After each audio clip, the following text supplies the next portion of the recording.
Alright, that's enough of that before I actually burns my brain. Hello. Hello. It's time to play Out of Sight. I'm excited for this. As I saw it today, that I completely forgot about it because Nintendo Direct came out, and damn, I'm not gonna lie, that was hype. Someone was fired, 100%. Someone was fired from that Direct. Someone that was the person that was like in charge of the live stream, fired. I'm sorry to tell you, they are gone. No. Tell me how, in the middle of the stream of them showing third-party games that will be on the launch title for the Switch 2, the stream froze. The stream froze. It was just the audio. And the funny thing is this too. Once the video came back, it was behind the audio. So far behind the audio. They just had to cut and catch back up. It's pre-recorded, I'm pretty sure. I mean, most of that stuff gotta be pre-recorded. How do you mess up on that? Whatever. Either way, I thought it was funny. My coworkers stopped. My coworkers like, that's crazy also. I was watching it, you know, we were all like, damn, that's wild. Someone's being fired right now as we spoke. Because there ain't no way someone messed that up so badly. Ah, no, she fell. Okay. Either way, hello. I'm hyped for this. Hopefully, I will say this. Hopefully, it's a decent, better story than Silver Soldier Ambi. It gotta be, because, you know, it's Soldier, like, Trigger. My only problem is this. I don't have any other ice character other than Sakaku. And there's only one here. I didn't know there was going to be one. Average level enemy 40. What is this? Hold up, wait, what is this? This is I'm not crazy, right? Yeah, even Soldier 11 had 3. There's normally a 3. These are normally 3-parters. Was that called Silence? No, it was also 3-parters. It was a long through. God damn, I didn't realize it. Damn, it was that long. God damn. What, they ran out of budget after doing this? They ran out of budget, like, God. Like, oh my gosh. They said chapter 1. Alright. Chapter 2. Pretty long. Chapter 3, though. Oh, baby, chapter 3 is going to be crazy. And then they're like, oh, wait, we need something for Trigger.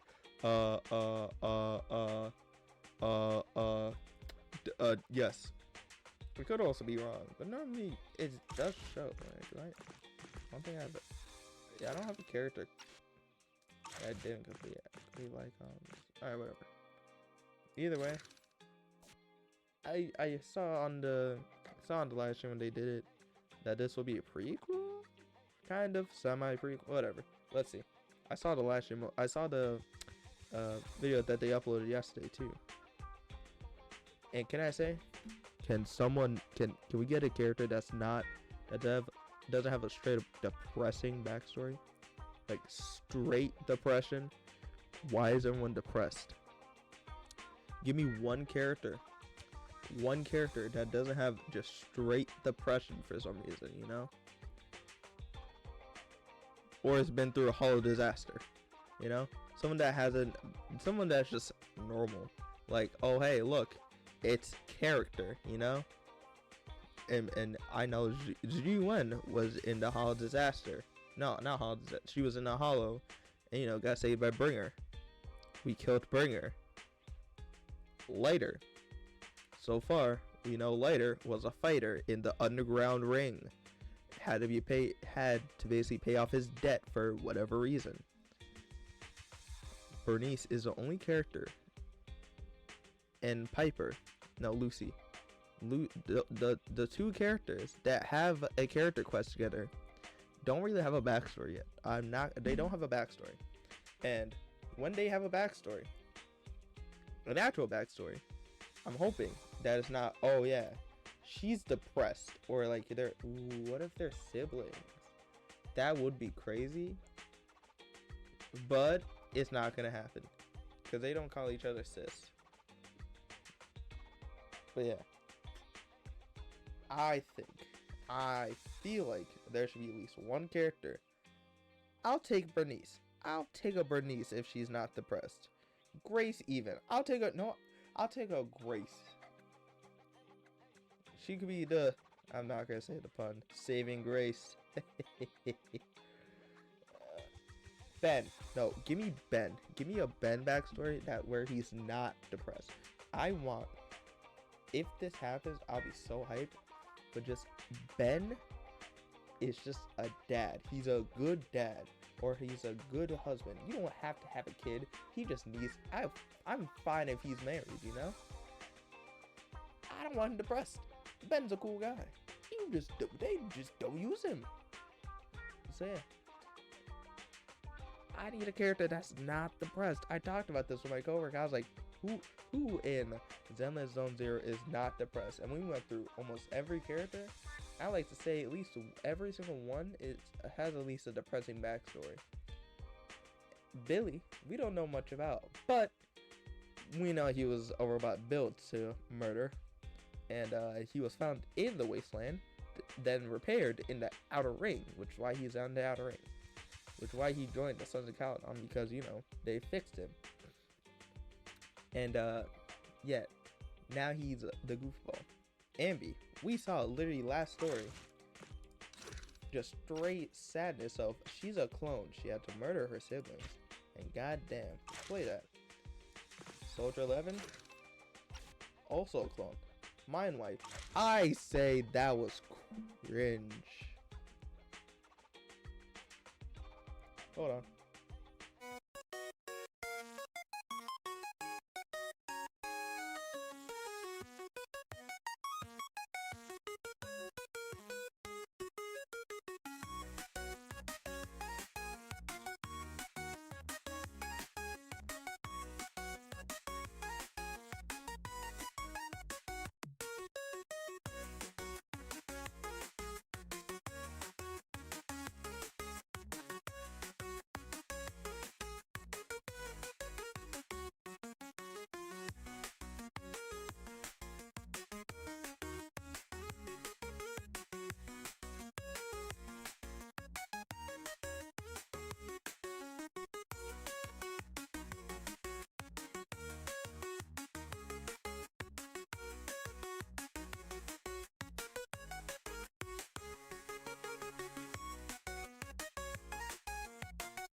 Back in my day.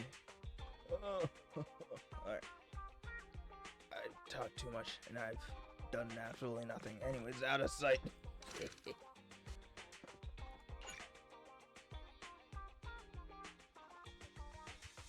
Continue. Let's go!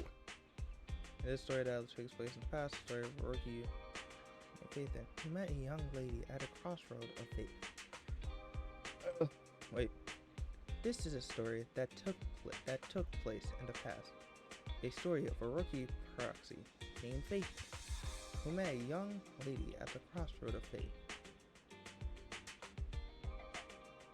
Belle, we've been on 6th Street for a while now. How many internet commissions have we taken these past few days? We're still maybe still, 25, 40. We haven't received many commissions yet.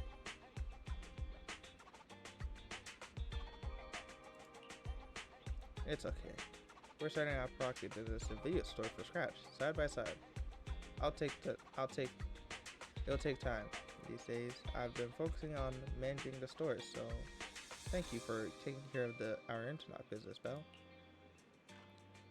Having this cozy little home with you is already much better than the life we had just after leaving the academy. As long as we slowly build our reputation, we'll eventually have a chance to uncover clues about the fall of our old capital, Belle. We'll take it slow. Yeah. Come on. Let's take a commission. Yeah.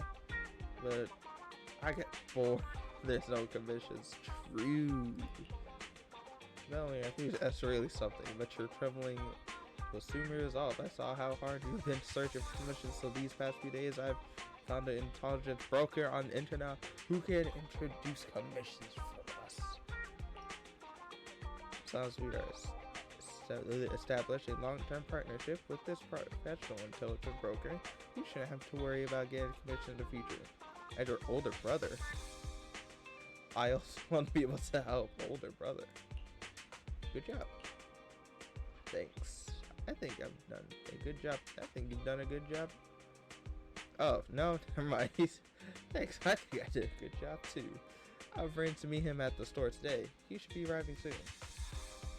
At that moment, a sudden knock comes on the door. You see her just in time, Belle. Let's go talk to him. Who knows, maybe a cool surprise is waiting for us on our first commission with him. Foreshadowing. Damn. Still stocked. Why is everything stocked? Ain't no way they just added boxes. Hold up, what does... it looks the exact same as it was before. Just with a box.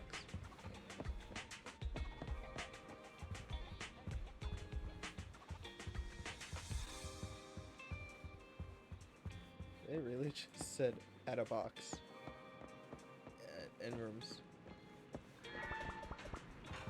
Oh, they could have literally done anything in this room. I'm not gonna lie. Come on, come on.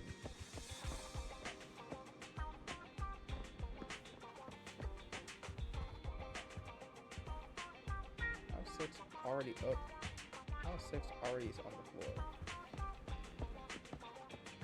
Number 18. Where's Theos actually? Oh, wait, actually, where is Theos? Theos.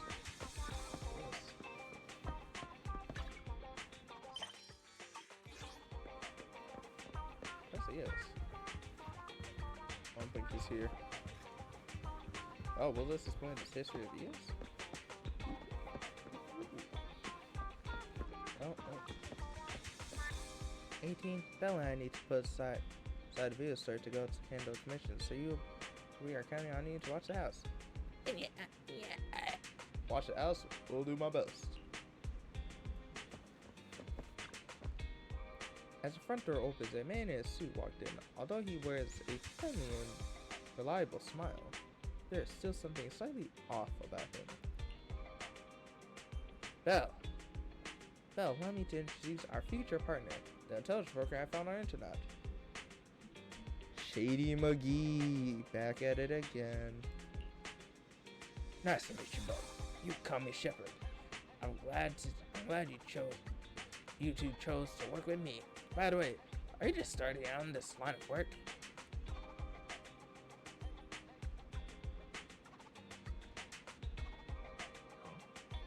You haven't been in business for a long time. I understand. It's normal for rookie proxies like you to have a hard time finding commissions. But please, don't worry. As an intelligent broker, I exist primarily for people like you. Let me check my notes. Your name is Faithin, right? What kind of commissions do you usually specialize in? Right, any commission. We have superb technical skills. What an energetic response these days. Many young proxies less energy you have. That being said, combat-related commissions might be a bit tricky, right? You two don't seem like fighters, and hiring combat personnel can be expensive for new proxies. To be honest, I'm not sure I feel comfortable assigning you anything dangerous. We'll find our own way to resolve that. I believe you'll see it in our actual commission. The actual commission, huh? Well then, I happen to have a recently issued commission that could serve as a perfect starting point for our partnership. I believe this commission is the perfect difficulty sign assist your abilities. If you're interested, let me explain the details, shall we, and move to a more convenient place to talk. It's not suitable to talk about this at the counter, so you move to a small room where staff discuss things in detail. Our first assignment together is a missing person commission. Ooh. There's no need for combat or venturing into any hollows, so it's completely safe. Honestly, I can't think of a better way to test your skills. Is this really not just a filler job? To be honest, it feels like you're just filling your quota with this commission. Don't get me wrong, I'm definitely not trying to pass this off on you. Your ability to navigate the hollow is unquestionable. That's what makes a proxy a proxy. But this role involves more than just that, and this commission is a perfect opportunity to demonstrate those other skills. Fair enough. To be honest, the client barely gave us anything to work with, just pieces of info. That's why this is a perfect chance to show off your skills in gathering intel, spotting details, and negotiating. All the makings of a top-tier proxy. Okay. Oh, no, pop off. You've made your point. Guess we can't refuse now. Let's see the job. Shipper nods in satisfaction and pulls out 3 items from his pocket. A harmonica, sheet music, and an old picture. A photo of a woman with covered eyes. A somewhat aged photo, though the image remains fairly clear. A blonde young woman with her eyes covered leaning against the wall. For some reason, her slut hood seems fragile, as if she might shatter into pieces at any moment, filled with such personal sadness. Huh, damn, well, okay. The client has only provided us with these 3 clues. All we know is that the woman in the photo is your target. Just a photo.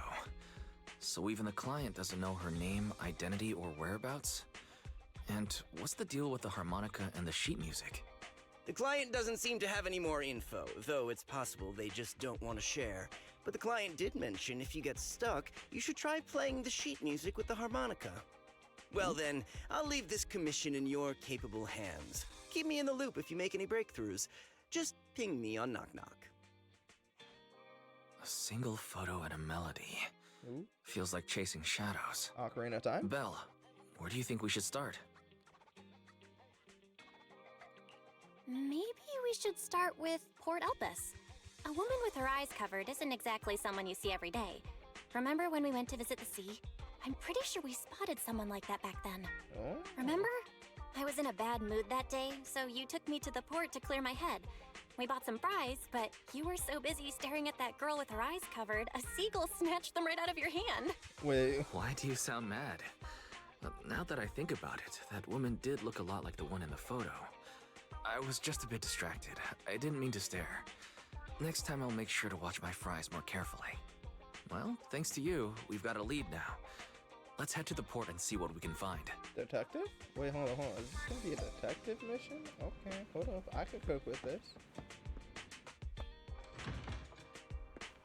Okay, fair enough.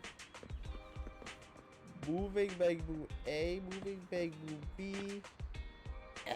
And inventory check complete. Perfect. All the boxes have been moved. We're all done. Anna, boss. Boss, this stuff's too heavy. I'm exhausted. Can I charge my ether battery for a while? Yeah. Boss, I really love to drink some bamboo coolant. Yeah. We don't earn enough pennies for stuff like that. Forget it. I know your broken bamboo charging station where we can get free energy.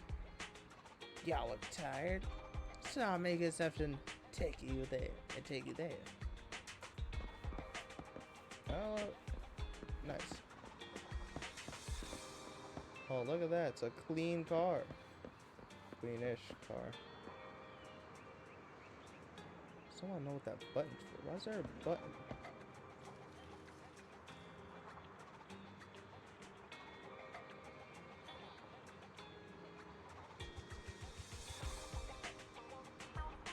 Alright, whatever. Port Elpis. To the port. Port. Oh, you arrived just time to find our missing person. However, it was a week ago when we saw that lady. Can't be sure if she's the person we're looking for. Even if she is, it's uncertain whether she's still around here. Let's look around for clues first. Right. Since we don't have any leads right now, let's try a look here. I'll attempt to hack into the cameras to check if she's been around recently. As for you, Belle, take photos and ask the locals and passerbys around here. The days before ferry. I know my coworker will be hype fries. Welcome to Tatter King. Our fries and hot dogs combined is a hot seller. I'd like to give it a try. Have you seen a person? Alright, seeing this girl before. I remember seeing this girl before. When? Maybe once every 1 or 2 months. She wander around here. Once or two, excuse me. Yeah, you ain't going to ask a question? I spoke to her, and she doesn't seem to interact with anyone around here, so I really don't know much about her background. She hasn't been around recently. I don't think so. I don't remember seeing her recently. Look for her. I keep an eye out for you. Alright, thanks. By the way, would you like some fries? The seagulls I've already gotten. Alright then. These seagulls have been too active recently. Will they have a negative impact on the sales of our fries? Look, I shouldn't feed them too much in the future. Nah, I keep feeding them. They show like that. Pick up there. If you climb the lighthouse, overlook the entire port, maybe you'll spot the blindfold somewhere. Try to climb. Just as you're about to try opening the door leading to the top of the lighthouse, an old man appears behind you. Hey, what do you think you're doing? The lighthouse is currently off limits. No one's allowed to enter. Alright, he has a thought. Sorry, I didn't know. If I haven't shown up, you have just gone straight in, wouldn't you? The lighthouse hasn't been properly maintained for years. If anything to happen to you, who would take responsibility? Besides, what do you need to go to the lighthouse for? Look for a lady. Let's see. This girl does have a rather normal appearance, but I don't remember seeing her before. Cringe. I think she might have been around here. Is that so? I usually keep around the lighthouse. She was on the deck walkway. I definitely would have seen her. If you're looking for her, I should just check around there. At the very least, I seen this girl near the light. I haven't seen her around the lighthouse. Thank you. Thank you.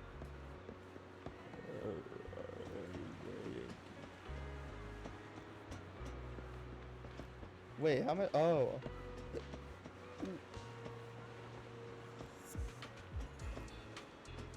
Oh yeah, this window's creepy. Sounds. The wind sweeps.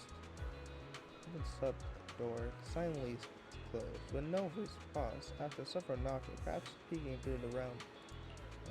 The glass windows seems to have not been cleaned for a long time. Take a look. As a foggy window, there's a blurry reflection of a pair of eyes quietly watching you from behind.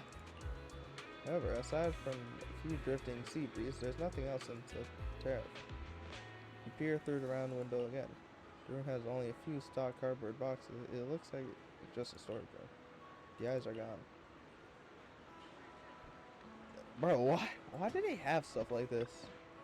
This room upstairs, someone must be living here, right?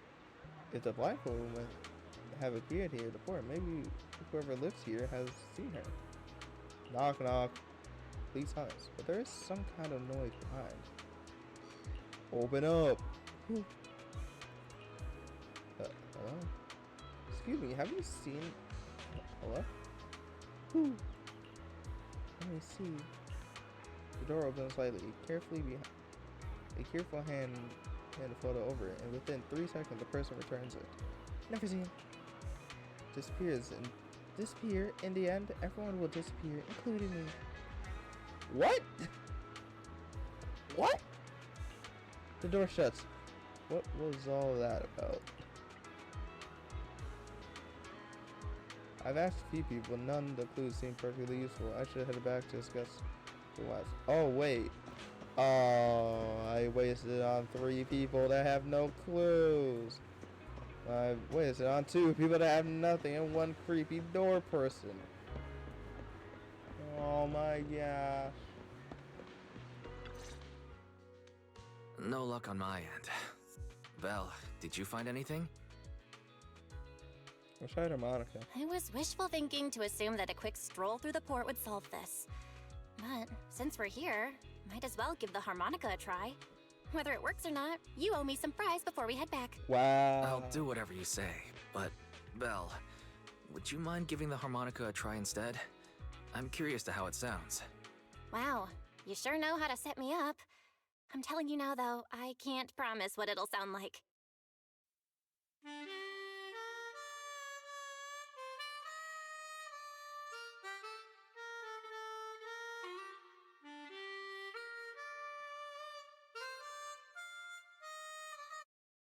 Yeah, it's pretty accurate. However you think, it sounds good at least. The music continues for half a minute. Whoa, wait. How do I put this? It sounds okay once you get used to it. But nothing happened, so I guess we should just get some fries and head back. Whoa. Excuse me. What the? Were you the ones playing the harmonica just now? Sorry. My sister didn't mean to make such a commotion. We'll just... Wait. You're the one in the photo. Sorry about that.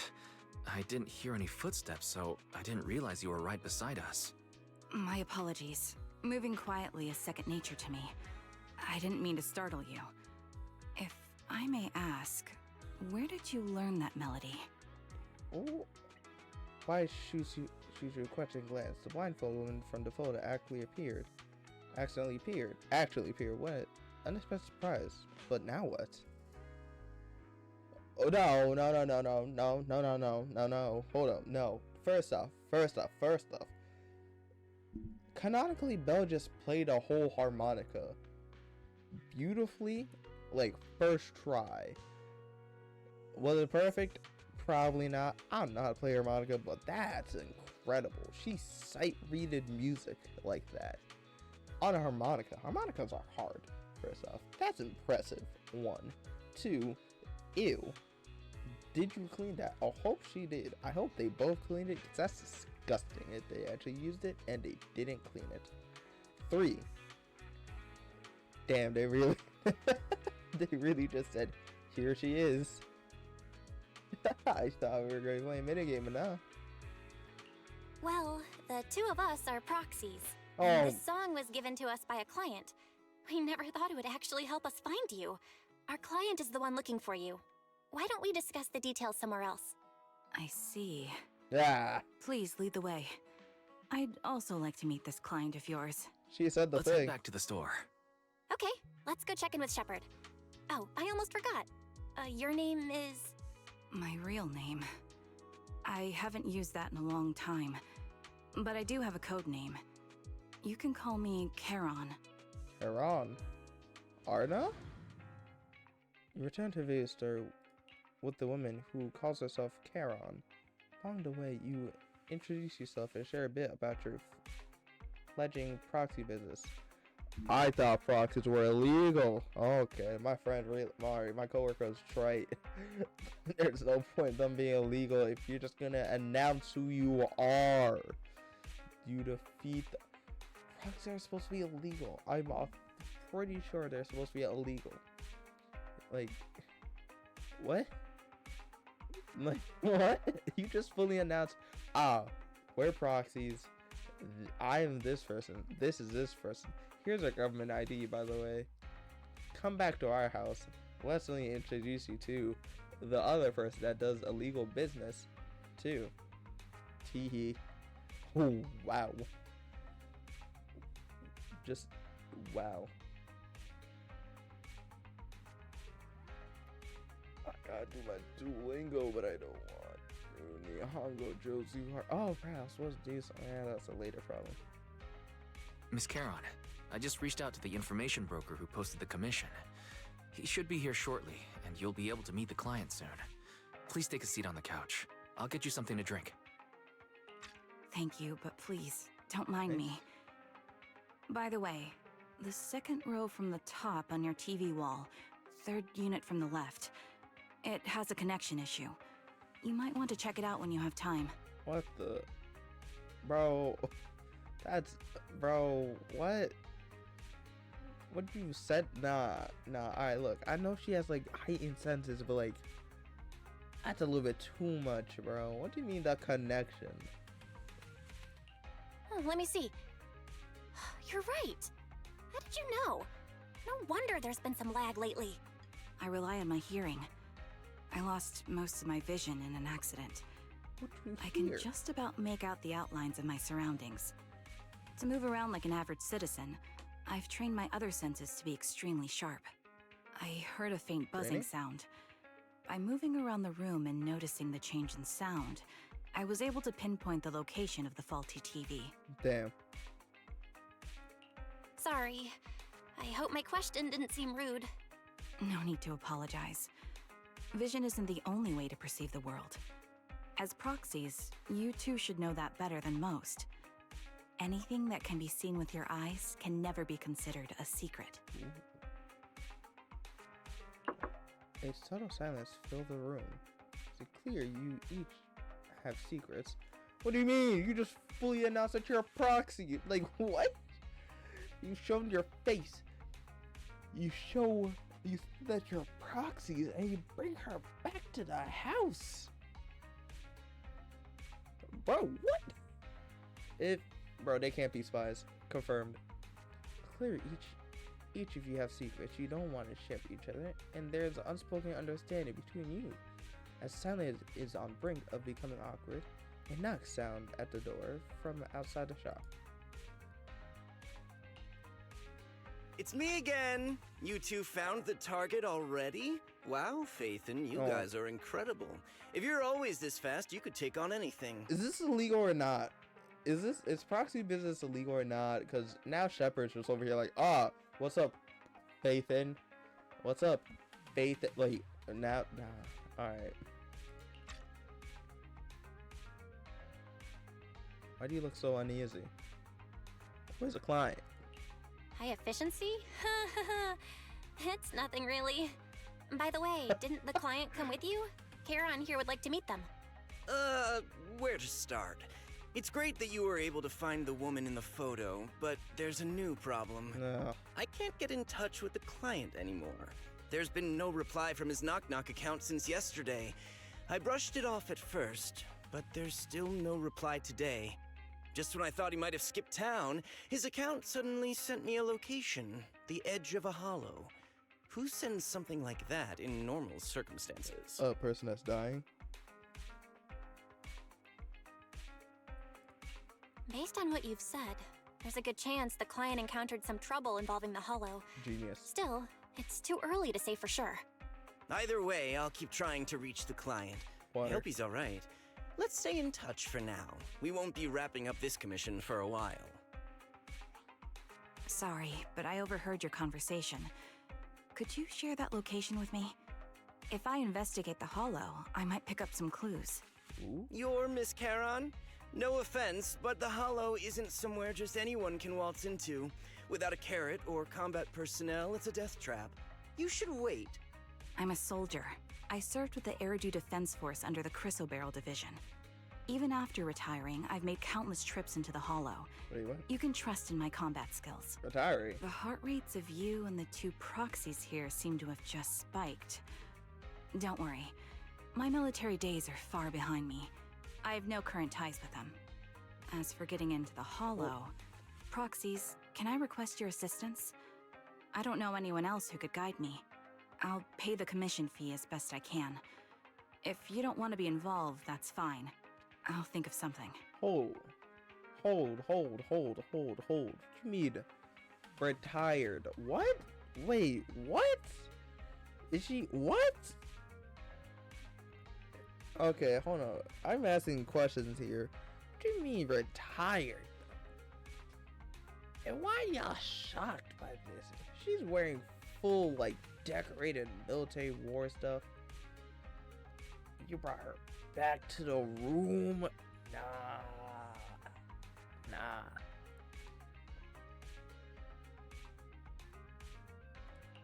We'd like to find the client ASAP too.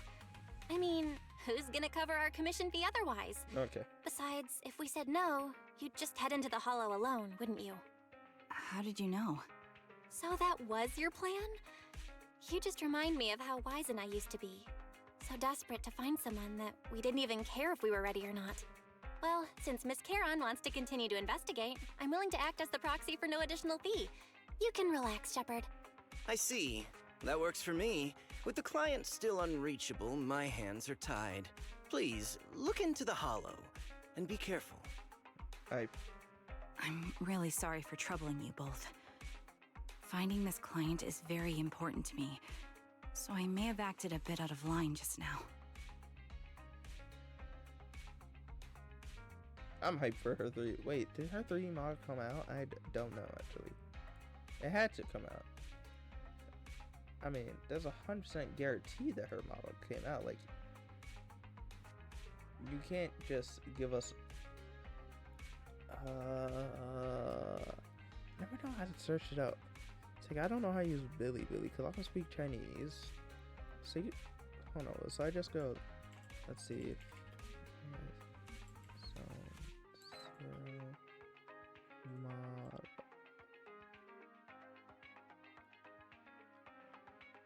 I mean, like, they're official.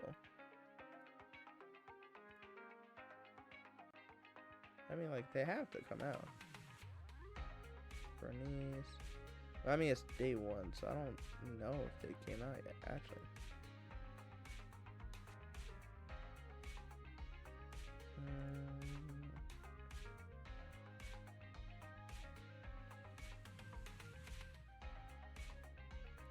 Yeah, I have no clue how to read anything on Billy. So, it's like a page. Oh. So this Billy details. This is all Chinese. Okay, I don't know. We'll figure it out. I'll find it later. Anyways. Where is it? There it is. What was it? Seeing how details are fine. This person, we can't just stand by and do nothing. No worries. Seeing how determined you are to find the client, we couldn't just sit by and do nothing. Let's work together to find them. Blind pursuit. Oh, let's go. They're doing puns. Yo, it's Carol. Is she wearing shoes? I thought she was wearing heels. I'm not gonna lie. I thought she was wearing shoes the whole time. Anyways, Proxy, may I call you that? Of course. Thank you, Proxy, for accepting my request. This is probably your first time taking a commission to Hollow. Now, my involved combat, I'll do my best to protect you. Actually, I don't need to enter a Hollow in person. Huh? You mean you can attach your conscience to a bamboo? Such impressive technology. I've never heard of anything being able to do something like that before. But even if you're bamboo, I'll protect you. You could respond to my request, so this will be my duty. Forget it. I can't read for some reason.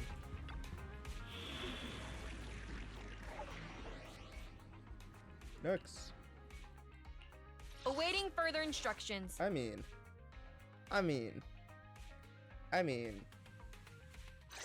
Soldier 11, reporting. Hell yeah. Huh? Is something the matter? I mean. Standing by. Dun, dun, dun, dun, dun, dun, dun, dun. Dun, dun, dun, dun, dun, dun, dun. I mean. Number 0. She's not Andy. fully upgraded, but do I care? Absolutely not. Standing by. This took too long to get. Ah!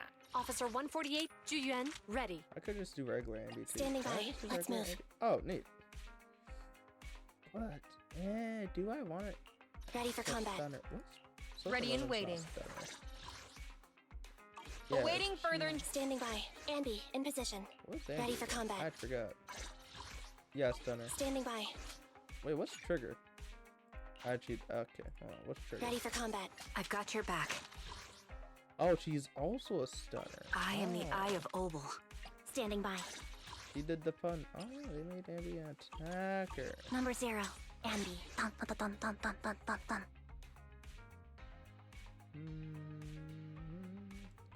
Alright. Don't care.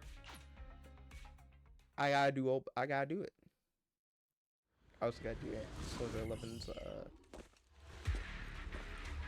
thingy. Miss Caron, I need some time to calculate the hollow route. Alright, let's see. Leave this to me, Proxy. Actually, I've been to this hollow before for reasons. I still remember the way forward clear as day.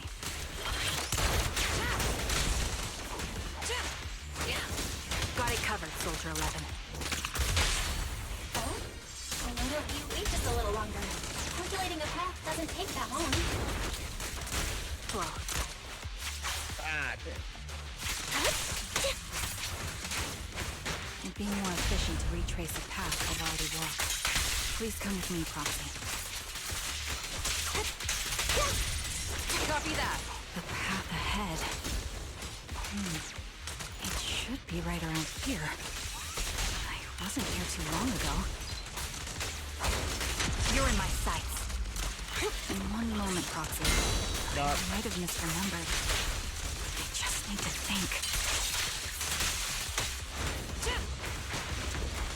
I'm sure you're well aware that hollows undergo periodic spatial distortions and reconstruction. Recharge.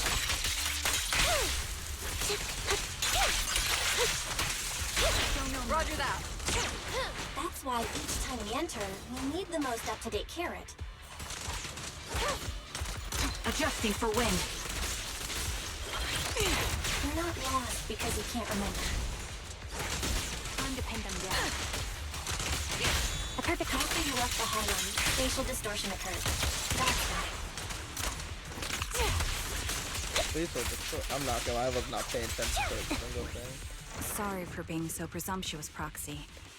I got ahead of myself and made things difficult for you. Also, combat still clean, but everything's so quiet. Well, everything's quiet for me. Where is?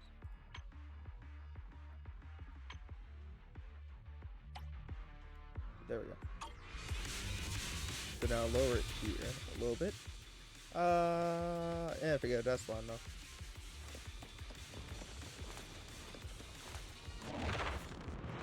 Okay, raise myself up a little bit more. By the way, Miss Caroline, how are you so fluid when you move and fight?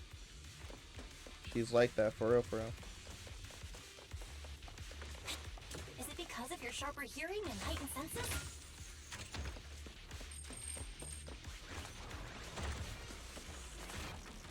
That's one part of it. In fact, my eyes gained some unique abilities as they changed. Obey me! Okay, fair I enough. can't see most things clearly, but I'm able to detect the etheric fluctuations of nearby humans, ethereals, and other objects. Oh, hell yeah. You know, I'm not gonna lie. Copy that. Once I upgrade Ambi, once I upgrade Silver Soldier Ambi, this will be hype. Ether vision. Ether. Recalibrating. Your ability! Given your combat style, those eyes must come in handy on the battlefield, huh?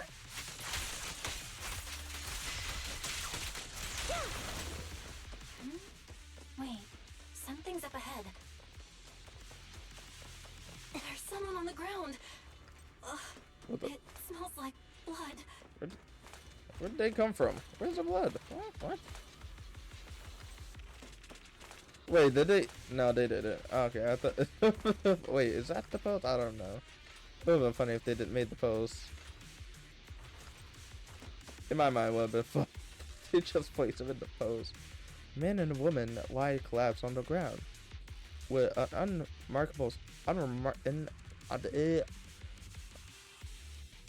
unmistakable smell of blood emerged from them. Following the source of descent, you could see bullet holes on their bodies. Check their condition. No signs of breathing. Oh, they dead. Their heartbeats and pulses are completely gone.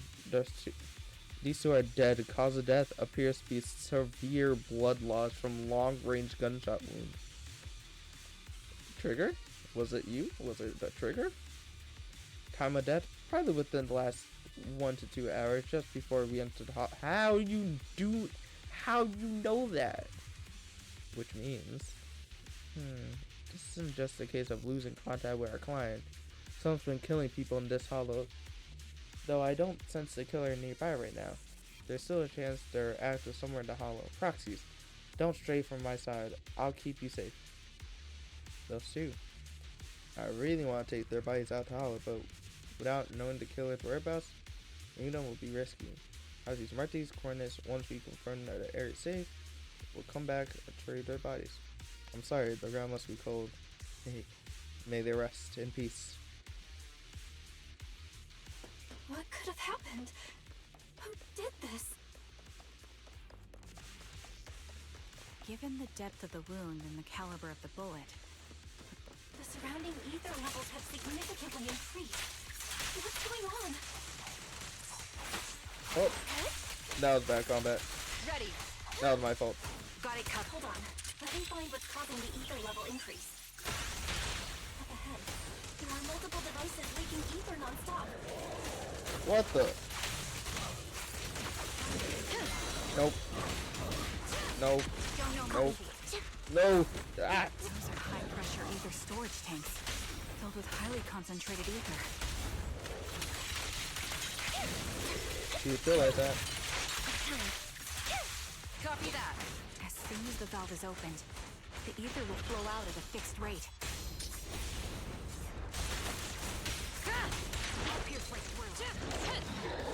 Such high ether concentrations will make the nearby ethereals more active and cause more to show up.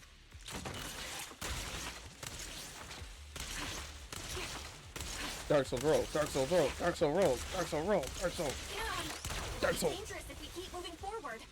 Yeah, it's fine. Understood. These storage tanks are high-risk items.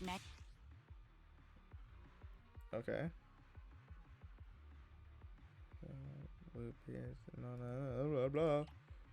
Blah blah blah blah blah blah blah blah blah. Oh. What? Oh.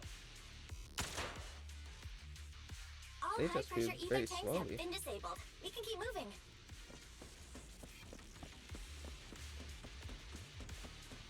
Oh, damn. Wait, Charon. I'm detecting 4 life forms up ahead. Let's go take a look. Wait. That's not it. It was close, though. Proxy, there are 4 people over here. They're all still alive. Oh. I'm not detecting any ether fluctuations from any other life forms nearby. And... Great, that's a relief. Charon, can you confirm their condition? Confirmed. 1 is seriously injured. A bullet pierced their lung. The other 3? No internal injuries, just a few minor wounds. They're all unconscious. The one with severe wounds. His etheric fluctuations are nearly completely gone. He's beyond saving. Damn. Who are you? Help me. It hurts. So cold. I don't want to die. There must be something we can do. I'll contact the hospital and we can get him out of the hollow. His internal organs are ruptured. Oh. He'll bleed out long before we can get him out. Oh. No rescue team can beat the clock when life fades this fast. Oh. Am I dying? I just want to go home. Charon doesn't respond. She sits beside the dying man, pulls out her harmonica, begins to play a soft, familiar melody. A tune echoes through the hollow, heavy with the scent of blood. It is a song recorded on the client sheet music. As the harmonica gently notes, fills the air, the dying man stops groaning, simply listening until his eyes closes forever.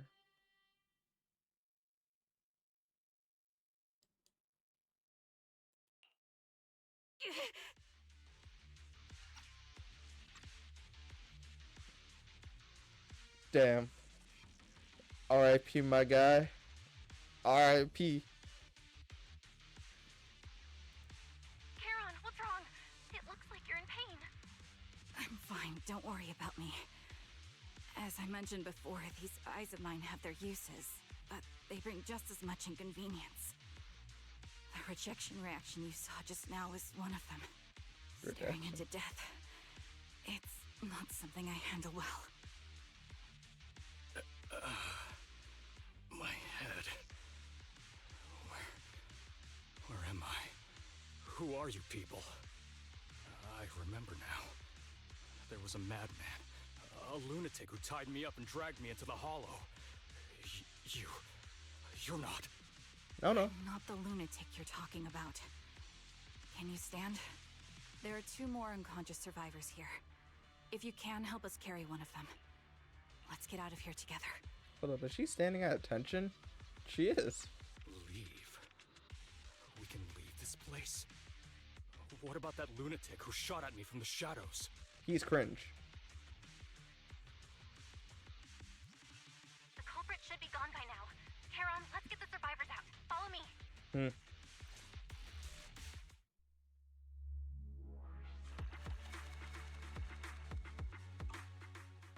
Hell yeah. Enhanced and unable to carry any more bodies. You record the coordinates of a few of the corpses.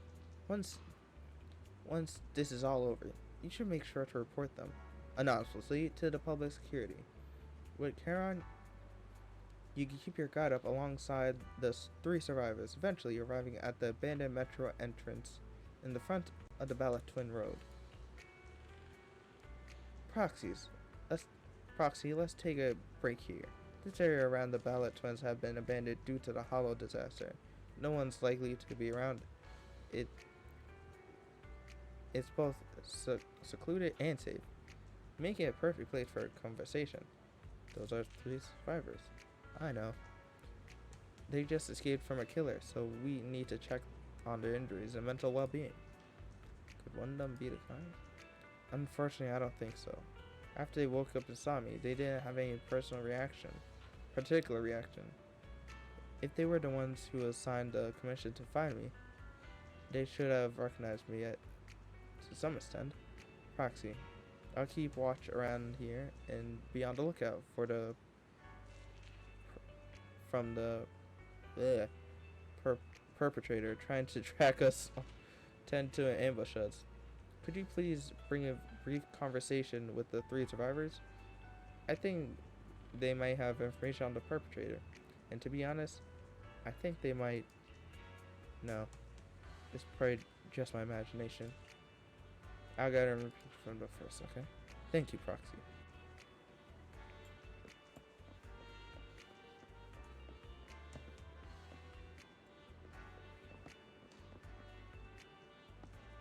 Introverted woman.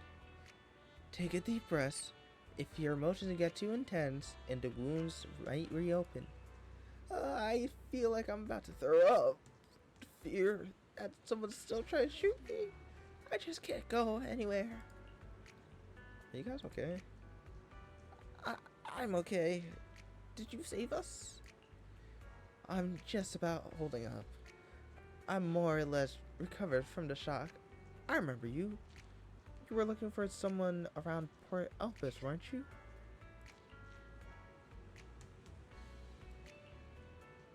How embarrassing. Never thought I'd meet again like this. What are your names? I'm Zoe. Aaron, just call me Aaron. Feeling nauseous again? I've mentioned. I mentioned to hold it in. Did you want to ask us anything?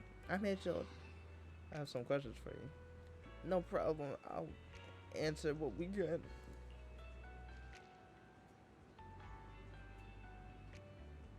Well, how are your injuries, first off? Aside from blunt force injuries to the back of my head, I also have some minor infections from the site dislocation in my shoulder. Oh, slight. On top of that, I'm a bit dehydrated, so I have a headache now. Mine are worse. My left arm has hit solidly, taking off a small piece of flesh, and the same with my cuff. Why am I going through this? I'm really fed up. Take some time to calm down. I got a few more questions. Up to you in the hollow. Do I really have to talk about? Do I really? If possible, I'd rather not relive it. I'll go first. After I woke up, I found myself tied up, lying in the corner of the hollow with ethereal wounds nearby. Wandering nearby. If I didn't make escape then and then, I would be doomed. So I found something sharp, cut through the rope. After freeing myself, I was about to run when a bullet grazed the top of my head from above. That's when I realized someone had been watching me all along. Same to me. When I woke up, my limbs were tied. My three were already closing in. Fortunately, the rope weren't tied too tightly. I used a broken iron railing nearby and eventually managed to cut through them.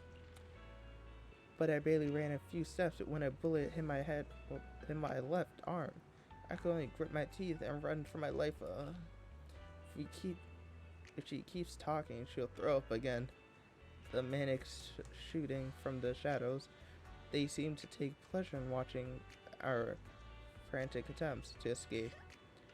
They could have killed us right there, but they were deliberately armed.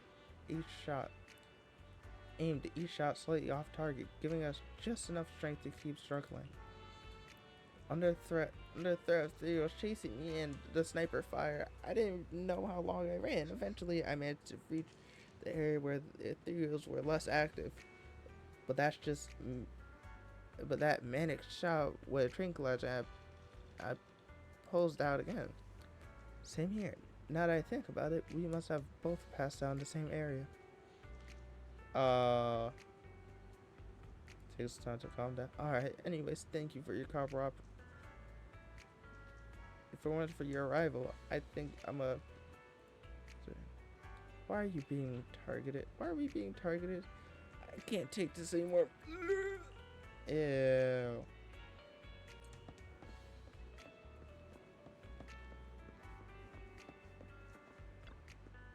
The city of Phoenix, some strange people will be coming here soon.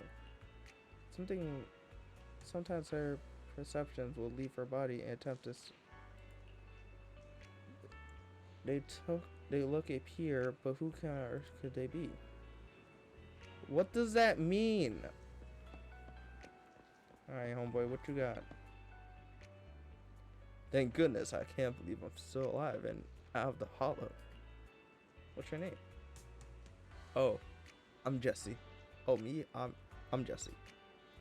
I'm so grateful you were there to save me. When that maniac was chasing me and sniped at me, I really thought I was done for. I have a question I want to ask you. Question? Go ahead and ask. Though I don't want to remember what just happened, you did save my life.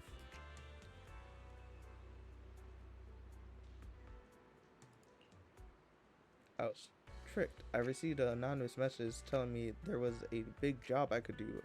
Meet in an alley on 6th Street. I had just arrived at the area spot and was waiting when someone hit me from behind and knocked me out. When I woke up, I was already in the hollow and my hands and feet were tied.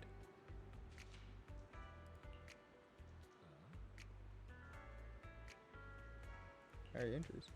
I feel a bit dehydrated. I probably have at least 10 or so aberrations, but surprisingly, no major injuries. Seriously, what's with that manic? What did I ever do to them? That made me go through so much trouble to get to set up a trap, kidnap me, and then throw me into the hollow and slowly execute me. Not even my question. Is that all you want to ask? Well, anyways, thank you all. If you comment, if I had come any later, I think all three of us would have been killed by that manic. Twigger. After a brief check on the three survivors, you share what you've learned with Charon. And then she called the three over. Thank you all for assisting me, even though I'm a stranger. You've given me valuable information. It's the least we can do after you saved our lives. If there's anything else you want to ask, Water. go right ahead. I do have some questions left to ask. Before that, could the three of you introduce yourselves?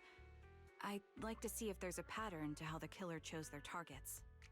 I'll go first. My name's Zoe. I used to be a soldier in the Defense Force, but now I'm just working a regular desk job at a private company. Don't let that fool you, though. I've earned my stripes.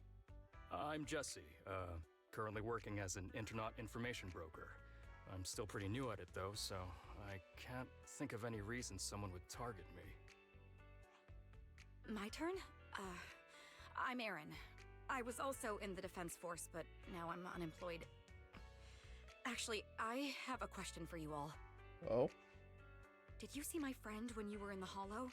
She's about my height with shoulder-length blonde hair and a mole under her eye. We were kidnapped together, but I can't find her anywhere now. Oh?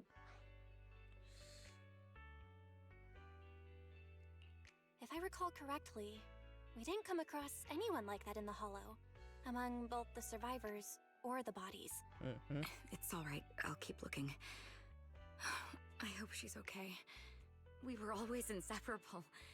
We even planned to visit Scott Outpost together for Remembrance Day. I never thought something like this would happen. Alright, now we scoring up. Remembrance Day.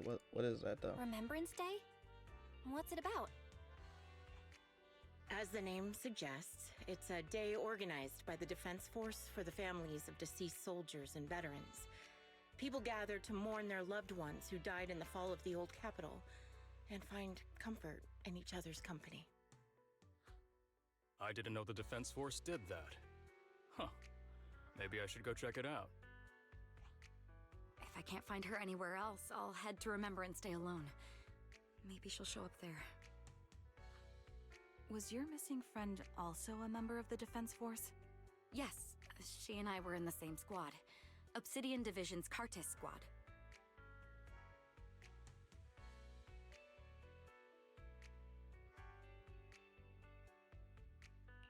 This sounds like a series of murders targeting the Defense Force. But Jesse wasn't with the Defense Force. Intriguing. No, you're probably not far off. Jesse claims to have been up front, but he neglected to mention he was once part of the Defense Force. Right, Jesse? Bruh. Well, that's... I just don't like bringing up my past in the Defense Force. It's not like I'm trying to hide it. They're just memories from my time there that I'd rather forget. I was part of Obsidian Division's Noct Squad. That's the absolute truth. I was also in the Obsidian Division, Impura Squad. I don't know who those who died in the Hollow were, but it seems the killer really is targeting members of the Defense Force. But why? Wait a second. If I remember correctly, during the fall of the old capital, didn't our 3 squads work together on a mission outside Hollow Zero? We did? I don't really remember. I have a vague memory of it, but there were so many people on the mission, I don't remember your faces. Thank you all for the information. I'm starting to see a pattern in the killer's choice of targets. But there's something else I need to ask. I came to this hollow because someone I'm searching for sent me its location. And that person was likely being held by the killer as well. Did you happen to see anyone else? The 3 survivors exchanged confused glances before shaking their head at Charon. You're not giving us much to go on. At least tell us what kind of person you're looking for. Male or female, what they look like. Can't offer much help without that. True. Sorry, I don't have much else to share. Even so, if any of you remember anything else that may be useful, please let me know. This is very important to me. You don't even know who they are, yet you're so determined to find them. Is it really going to be an issue if you can't find this person? Maybe. Yeah. I've been searching for someone That's for a a stretch. long time. They might be the key to achieving my goal. Oh? I see. Whatever happens, I hope you find them. If there's anything I can do to help, just let me know. Thank you. But please, prioritize your own safety. If the killer is targeting former Defense Force members, there's a good chance they'll come after you again. Stay vigilant. Of course. Once I've checked out Remembrance Day, I'm locking myself in my room and throwing away the key. Okay. We return to random plays with Charon. Even after questioning those 3 survivors, the clues have so far very insufficient. Our goal is to find the missing client right now. We only know that he was likely kidnapped by the perpetrator, but we have no idea who the perpetrator is or where they went. Oh damn! Okay, okay, well that was obvious answer there. I didn't think about it, but alright. You know what? That's an obvious one. Fair enough. Khan, do you have any idea? I think the other proxy is right. The information the 3 survivors provided is limited. But our current information is hard to deduce where we should go next to find a client. Our clues have run dry, but we still have something out of it. At least we know some characteristics of the perpetrator. Sadistic sniper with a grudge against the Defense Force. They're meticulous in planning, avoiding open confrontations, and are obsessed with committing crimes in the Hollow. With 3 characteristics in the Hollow coordination, we might be able to deduce the general area where the perpetrator operates, as well as the potential base where they have plenty. Take a lot of time. Yes, and while we're narrowing down the search, the perpetrator might continue committing more crimes. Kara seems somewhat agitated. The lack of clues plunge you all into silence, just as you are about to accept reality and start organizing occurring clues to narrow down the search. Someone's here. Bell, I think it's Shepard. He's at the corner. The intelligence broker might have something important to tell us. Proxy, let's talk to him first. Hey yo, what's up, Sheppy? Sheppy. Sheppy. You bring Shepard to a room where you could talk. Phaethon, you've already already been to the Hollow and made it back safely? Did you run all the way here? Do you need a moment? We've already been to the Hollow, but unfortunately, we haven't found the client yet. I'm fine. Did you find any clues there? There are traces left behind. Signs of a kidnapping. It's very likely the client was involved.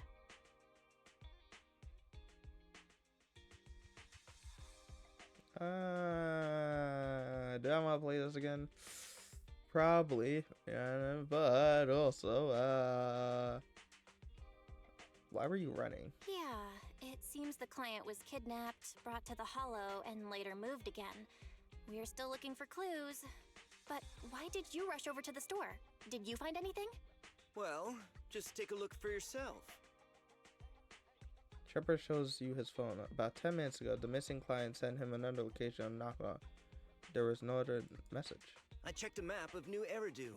This spot, it's another Hollow entrance. This feels off. We've been chasing dead ends with absolutely no clues, and now one just appears out of nowhere? Something smells fishy here. You're sure it's just a disappearance for now and nothing more serious has happened, right? If that's the case, the situation is still manageable. No matter how shaky the clue is, let's keep investigating. Just be careful. Any casualties and this will become something beyond our control. At that point, stop the commission and contact me. I'll bring in some professional Hollow experts to deal with the situation. Trevor hurries again to turn to Charon, who seems unsettled. She held back the truth from Shepard to avoid the search handing off to someone else? Thank you for not revealing what really happened to that information broker. Don't mention it. But I have to ask, why are you doing this? Calling for help might have been the safest way to handle the situation. The killer is a sniper who has no qualms about taking lives. Judging by the victim's injuries, it's clear they know how to deal a fatal blow and how to inflict pain without causing death. Most Hollow Raiders lack experience dealing with snipers. If they encounter the killer, it's likely to end in a difficult fight, or worse, casualties. Fair enough. And besides, asking for help from others would only delay the search. The client is at risk right now, so I think we should follow the clues and enter the Hollow as soon as possible to ensure their safety. Yeah. Come on. What if it's a trap? I helped you keep this from Shepard, but I have to admit, it's just too dangerous. What if this lead is a trap? Who even knows who's really behind the client's messages anymore? Exactly. I understand. I really do. But what if we're late and something happens to the client? Why is the client so important to you, Charon? Would you be willing to tell us? Are you so set on finding them because they're connected to the person you've been looking for? The client's true identity might be the very person I've been looking for. And if not, they most certainly have some vital information. Since leaving the military, I've spent years searching for my missing teammates. They were more than just comrades who trusted me with their lives. To me, someone raised as an orphan, they were family. Oh, damn. I've scoured countless hollows and every corner of New Eridu to find them, but I've never found a single lead. Until I met you and heard that melody on the harmonica. Oh. It's called Homecoming. My squad leader composed it. Only our squad knew it. And yet that client of yours not only knows the song, but also gave you the sheet music. Hold up. Please, Proxy. This client is the only lead I have left. I'm certain my teammates are still alive. If this trail goes cold, I don't know when I'll get another chance to reunite with them. If they're still alive, could there really be no trace of them after all these years? Wise gaze towards you seemed to convey such a question, but then thinking about how you are also searching for your teacher, it seems all that hard to understand. It doesn't seem all that hard to understand.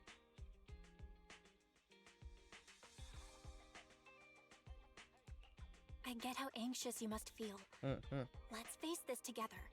But this time, we really need to be extra careful. Hell yeah. Thank you, Proxy. I feel much better knowing I have your support. You can trust me. I'll protect you if the killer is really waiting for us in the hollow. We'll make it out in one piece. Well, you just need to make it in one piece.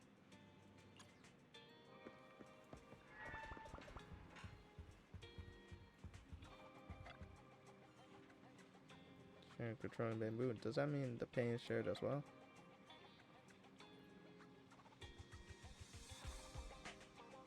Any injuries, don't worry. Then I wouldn't let that predator lay a single scratch on that bamboo if the fight breaks out. Based. Bella, although we promised Karen to investigate the hollow, I still feel like the clues are clear at the moment. We are indeed somewhat suspicious. Indeed, I'll be careful. I hope nothing bad happens. Foreshadowing.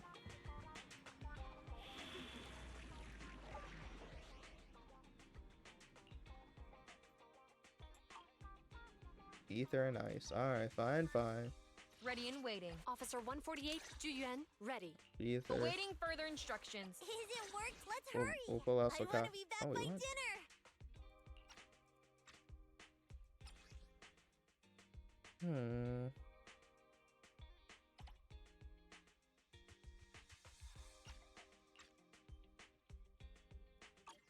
Yeah, forget it. Close enough. The thing is, I'm not trying to complete it quick. I want to, like, have fun.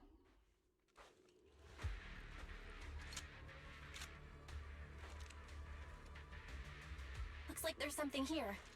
Is this a communicator? Proxy, look at this. A communicator left right at the hollow's entrance. Why is there a communicator here? It doesn't look like it was randomly left behind. True. There's hardly any dust on its surface, which means it was only placed here recently. It looks like someone wants us to use it. Oh, such decisiveness. Following random location info without even thinking twice. I'm glad, Sniper of Liar Squad. Oh. Liar Squad? Who are you? Liar Squad? Liar Squad? What's that? Wait, who are you? Sniper. Or should I say Kara now? Haven't you shared your past with our dear Proxy? If introductions aren't your strong suit, I'd be happy to show you how. You can call me Grim Vulture, the one behind this string of murders. You see, I've been working my way down a list, crossing off names. And now, Charon of Liar Squad, your name is next. Oh, so you're cringe. Looks like you've done your homework on me. Just because my presence interfered with your plan, you've decided to take me out for good? I thought you were just going to be another obstacle in my way.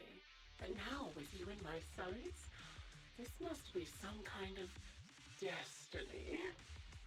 I'm not sure what you're referring to, but I'm looking for someone. Given that you're waiting at the hollow entrance they shared, I'm guessing you have them. If you hand them over, perhaps we can make a deal. Oh my, that's her. Charon suddenly dodges aside, hitting her gun and firing, using her body as shield to shield the eels. In the next instant, a bullet flies past her and hits the ground. Her shot flew off into the distance, and there was only one thing that's for certain. It didn't hit Grim Vulture. Oh, it didn't. It hit Grim Vulture. Wait, what? So your version of making a deal is stalling for time to locate me and lining up your shot? Can't say I'm surprised. After all, that's exactly what I plan to do too. Crazy. You seem to have rather unique eyes, but you'll never get the chance to hit me. After all, no one's better at counter-sniping than me. Seems talking won't resolve this, but I'm not averse to using force. Now that's the spirit! If you're looking for someone, why not search the hollow for clues? Providing you can survive both my attacks and those of the ethereals, of course. Yeah. Okay. Oh, and I've prepared a little gift for all your trouble. I hope you still have that determined look on your face after seeing it. Oh boy.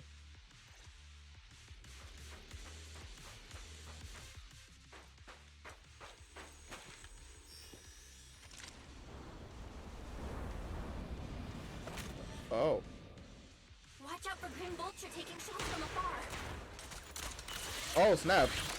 An actual sniper is happening. Hold up. Is there nothing we can do?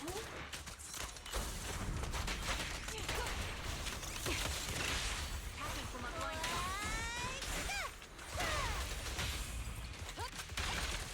Alpha point. Adjusting for wind. In position.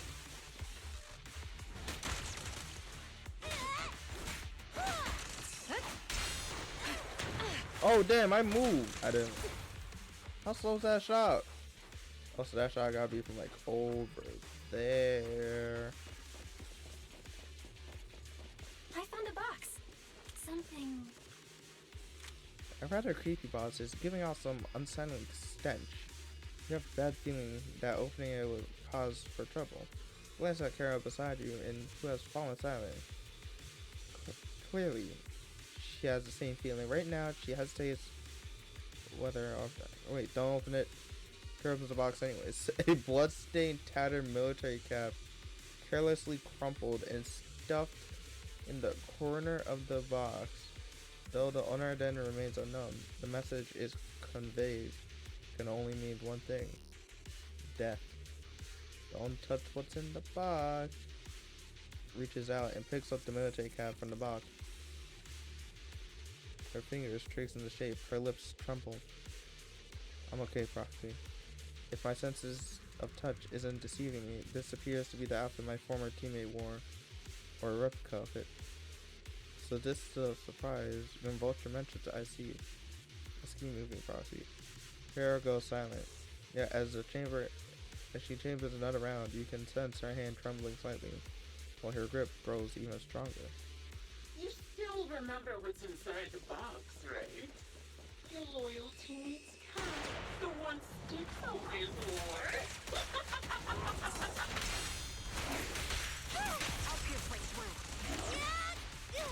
Curious as to how he died? Tell me. What? He took his own life. Well, it wasn't much different from being offed by a beagle.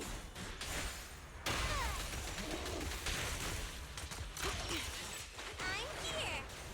Ethereals had almost completely taken over his body. He was being corrupted, covered in ether crystals. His horns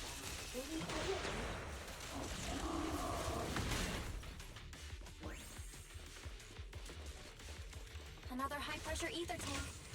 And a lot of ethereals have already been drawn to it.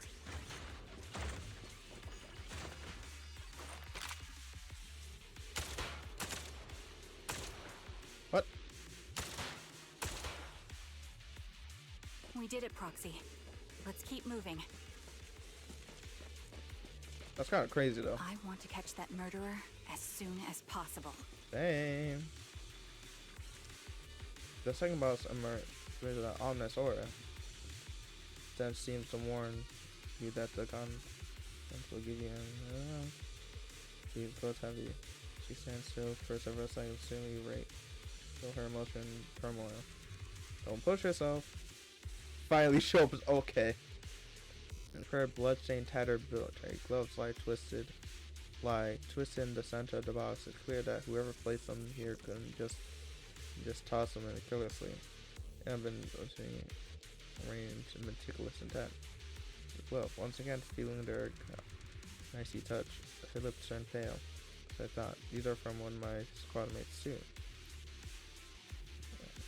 Let's keep moving. Follow the route should you just hideout.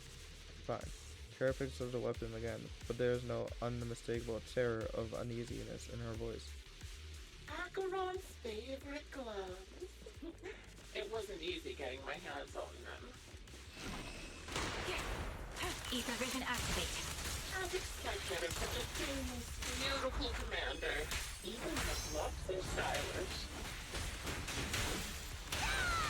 You're in my sights. Such a pity. Oh, for him, Damn. don't you think that's a shame, little sniper?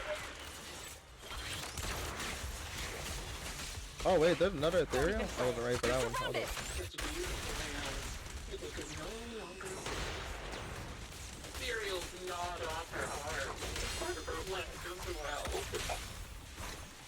Ew. Hit the core. But she still has the backbone. She stood tall, even in death. You're in my sight. It's just as I said. She died from multiple fatal wounds. Even the most beautiful girl will wither without protection. Adjusting for wind. The sniper's up there. Hold up, the sniper's. Do you think I'm telling the truth or a lie this time? Hold up, she got me. Like, she's literally like right up How long there. do you intend to keep up this game of cat and mouse? Woo.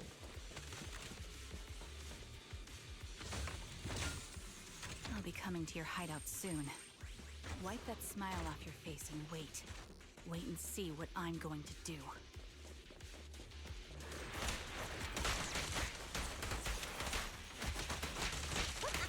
Copy. Good reaction. Hurry up, Daddy. I've got one final surprise waiting for you boys.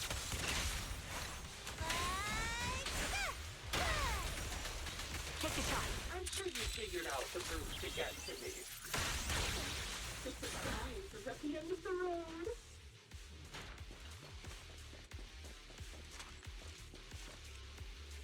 There's still a third box. You grab Carol's hand, trying to stop her from opening, but he lifts the box lid open in the bloodstained corner of clothing. It's a really damaged piece of engineering equipment, also stained with blood.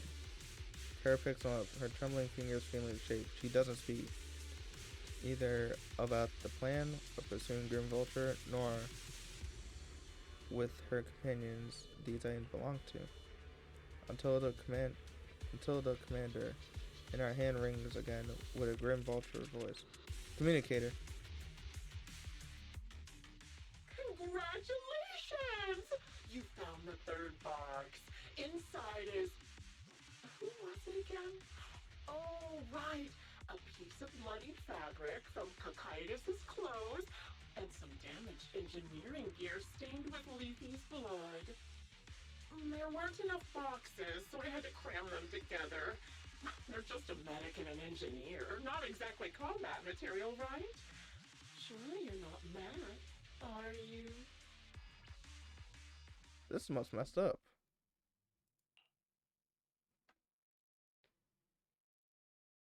Kara's face turned deeply pale. She slightly picks up the bloodstained item from the box, her spirit visibly shaken by the weight of those ominous relics.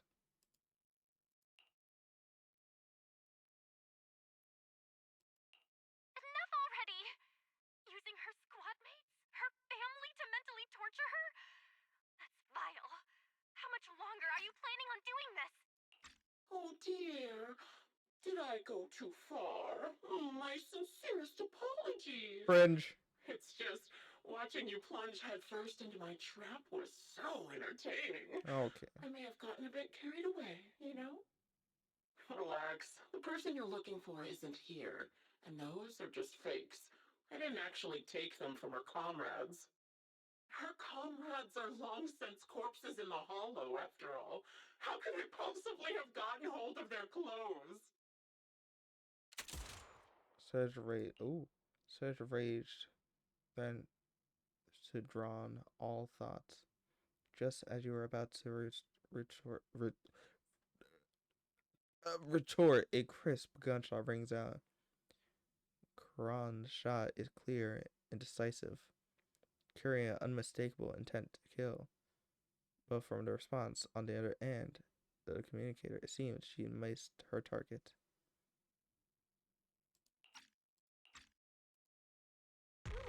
A decisive strike to be sure. But as I've already said, your awareness, sight, and experience mean nothing in front of a more skilled sniper.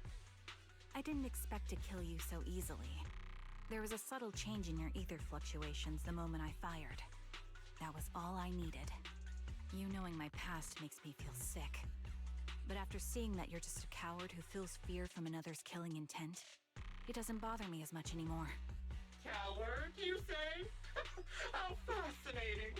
You were little more than a hollow shell before, but now that you've bared your teeth, you've started looking somewhat respectable. I know your composure is nothing more than a facade. You've never truly faced the weight of your comrades' deaths, have you? I bet your mind is now filled with their dying screams. Oh, you're cringe.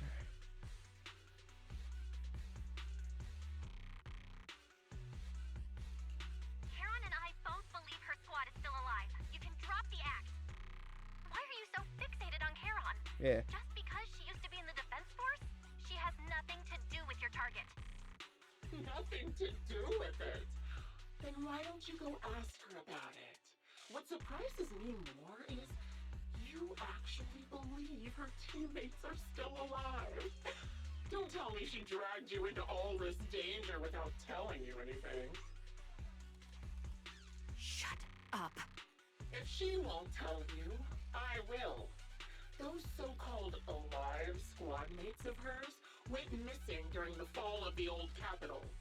I'm sure you know exactly what that means. When the old capital fell, countless Defense Force soldiers were either killed by Ethereals or became them. The surviving soldiers, struggling to defend themselves, never had the opportunity to carry their comrades' bodies out of Hollow Zero. Obviously, her squad mates, the members of Liar Squad, were among the dead. But since their bodies were never found, she insists they're still alive. Even going as far as to deceive her own proxy. It's laughable. I didn't lie to the proxy. They're alive. I have proof. Someone like you could never understand. I could never understand? You think it's hard to understand your childish thought process? If you really have solid proof, why not tell me? Come on, let's hear it! My eyes. I lost nearly 90% of my vision during the fall of the old capital. But in return, I gained the ability to see what others can't. Oh? Every second of every day for years, I've seen my squad mates. Not as fleeting shadows, but vivid and lifelike. They've never disappeared. They're alive, waiting for me to find them. Why else would I have been given these eyes? That's your proof? Did you hear that? Proxy hiding in the bamboo. She spent years chasing after people who couldn't possibly exist, all because of some ghostly visions. What's her beef? You'd rather believe those visions of your teammates are real-time projections than accept that they're dead. What if I told you the way I described their deaths before was the absolute truth? Will you finally face reality? Or will you keep fooling yourself, believing in ghosts? I guess you'll keep deceiving yourself, because that's how you survive. I'm not lying to myself. I really want to find your squad mates who have been missing for years and were officially declared dead? You couldn't protect them when the old capital fell, and now you're just making up stories to fool yourself. To give yourself some so-called reason to go on, to latch on to any stupid excuse. You're just a selfish, naive coward who did nothing and couldn't do anything when your comrades were dying.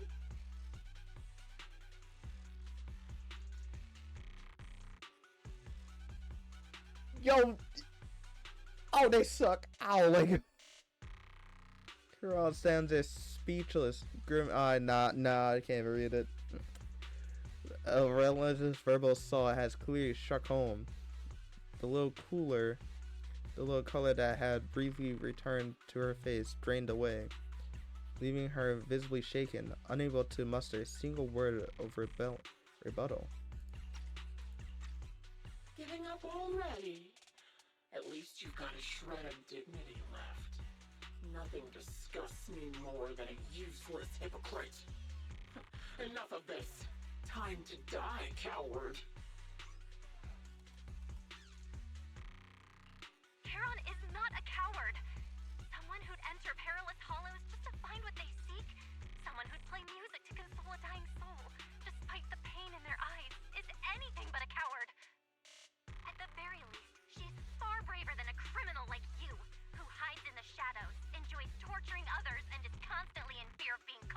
True. Proxy, Your proxy sure has a way with words. I won't waste any more of my breath. Just die already.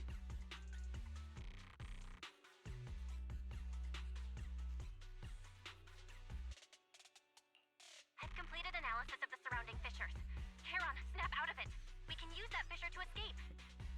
Fissures? When did you... Still trying to play tricks. No hope of counterattacks. You are practically dragged Charon, turning to run towards a fissure that had escaped Grin, whatever her name is, noticed. Just as the bullet is about to strike, may escape through the fissure.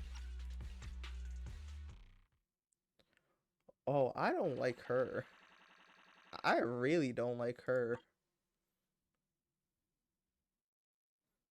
You escape from the hall and return to the video store, bringing along Charon, who's lost all will to fight. She seems more traumatized than you imagine, repeatedly touching her eyes, silent and distant. Charon, do you want some hot cocoa? I'm sure you're exhausted after such a tough fight.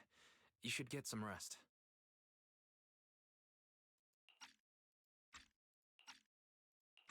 thanks, but I'm fine. Don't listen to Grim Vulture. They'd say anything to get under your skin. Once we start doubting the truth, we've fallen into their trap. No, Proxy. I think Grim Vulture has a point. Maybe it's all just in my head. The things Grim Vulture left. When I touched them, I was reminded of the day the old capital fell. I felt the same sensation when I touched an injured comrade. I tried to shake off that feeling, but the truth is, I can't stop thinking about the possibility that all my squad mates are dead.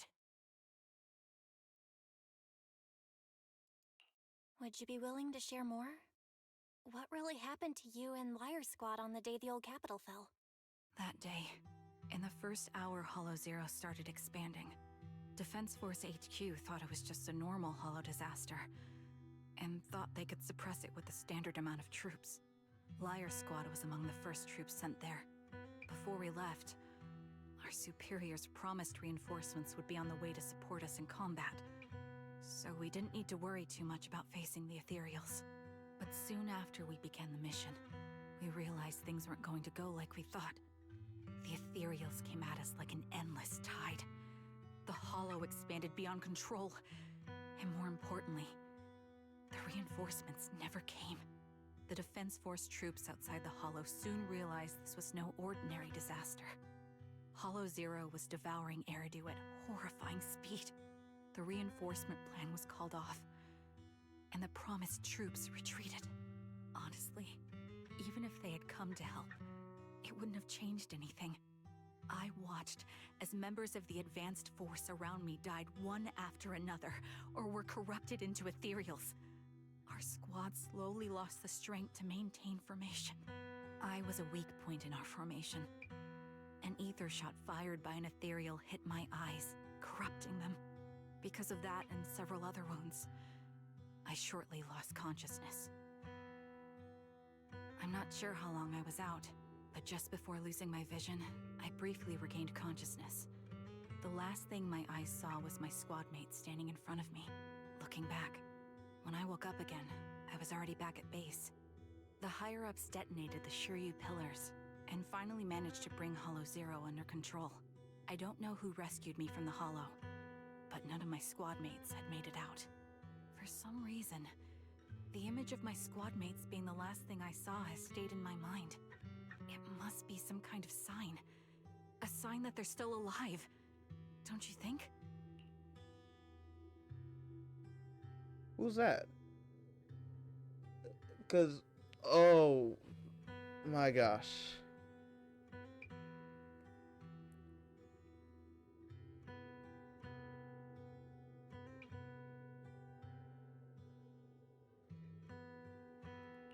They must have continued fighting after I fell unconscious, eventually getting lost in some hollow and losing contact with the main force, left to wander between the various hollows of New Eridu. That must have been what happened, right? The Defense Force Civilians? No one believes me. So I decided to find them myself. The reason behind these eyes. It's got to be to guide me to finding them still alive. Oh. Am I wrong, Proxy? Are these eyes pointless? I knew that's what you thought. Interpreting what my eyes see as proof my squad mates are still alive is just wishful thinking. But if they're really gone, why would I have been given these eyes, which bring nothing but pain? If they're truly no longer alive, how can I apologize to them in person? Tell them I'm sorry. Sorry for being so weak. Sorry that I failed to protect them. Their faces are all so blurry. I can't see their expressions. I can't even bear to look at them. If their final look at me was filled with resentment and disappointment, I wouldn't know how to handle it.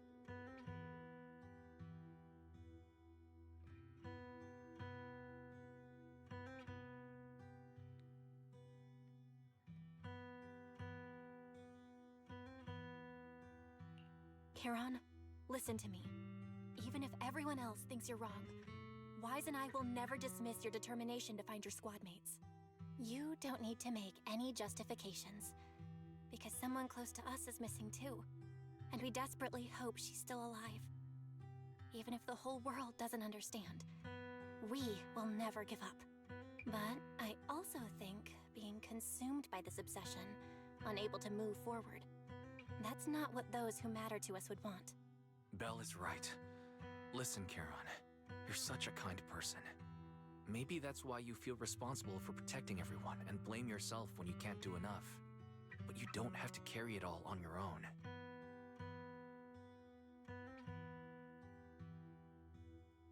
Yeah, right now, the best thing you can do is trust us. We can be sure that Vulture hasn't killed the client yet.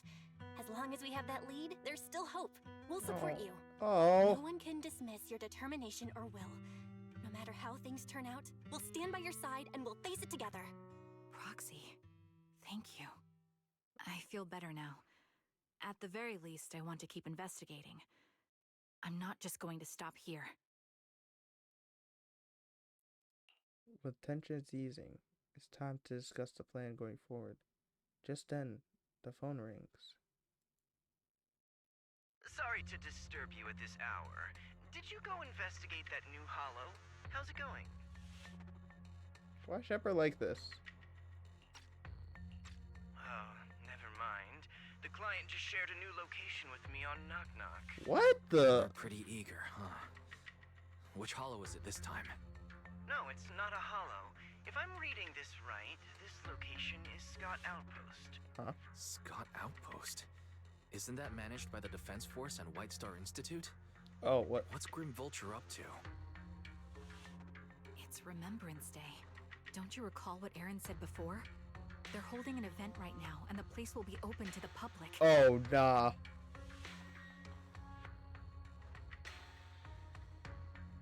Oh no. So, they're not trying to lure us into a hollow this time. What's the deal? Are they trying to taunt us? No. Whether it's a provocation or a trap, I'm not missing any chance to face Grim Vulture. Proxy, will you go with me? Absolutely. The official commander of Remembrance Day has been scheduled for tomorrow morning, meaning ordinary citizens still cannot freely enter Scott Outpost today. Under the arrangement, Kara spent the night at the store the next morning. Belle, you'll be heading to the outpost with Karen soon. Did you sleep well last night? I slept too. I also didn't sleep much. Actually, me too. Thought the past kept me up, especially those related to Charon. Not I managed to fall asleep until late. Oh, Charon's already waiting for you. Pergola, I wonder how she's feeling now. Please take good care of her, Belle. Leave it to me. Also, god damn.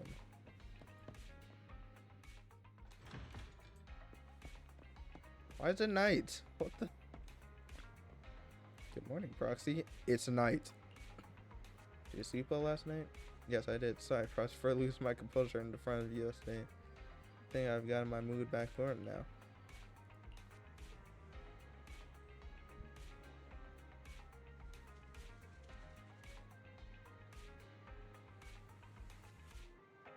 Oh, wait. Ah, okay. Ah, damn. Okay. That just doesn't work. Neat. Seems I can't hide it from you, Proxy. I'm sorry. I'm still struggling to process sadness and unease. I'm not sure where I should go from here. Which is the based answer.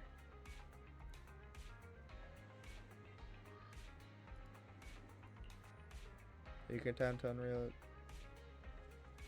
Find a way forward.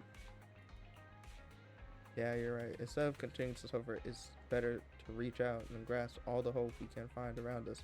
Many things will eventually change. Mr. Presley, today attending Remembrance Day as an ordinary citizen, so we can't carry any weapons. I suppose Grim Vulture wouldn't be foolish either to make a move inside military standhold. Let's keep an eye out while we're here. While we're there, I believe we should be able to find new clues. You arrive at Scout Outpost. Many since have came to Remembrance Day. They must be in the relatives of those who have gave their lives during the fall of the old capital. For some reason, after coming here, Rat's been acting a bit strange. Proxy, can you explain this place? Can we explore this place later? Yes, after I go to the bathroom.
Back. Also, why can't this be normal? We got PTSD from this episode. Also, this is a long one. I'm not gonna lie. This is a long episode. This is a long character quest. I actually kind of like it. What's wrong? No, it's nothing. Alright, I'll say it seems like there are some familiar faces here. Wouldn't it be nice to meet them? I don't think I could face them. If I'm not mistaken, they should be family members of my teammates. I don't know how I should face them. Try reaching out. To face them sooner or later. I know, but I'll be there for you. Then it's a deal. I'll go and talk with them. Proxy, you shouldn't have to say anything. Just stay by my side and give me the courage to speak.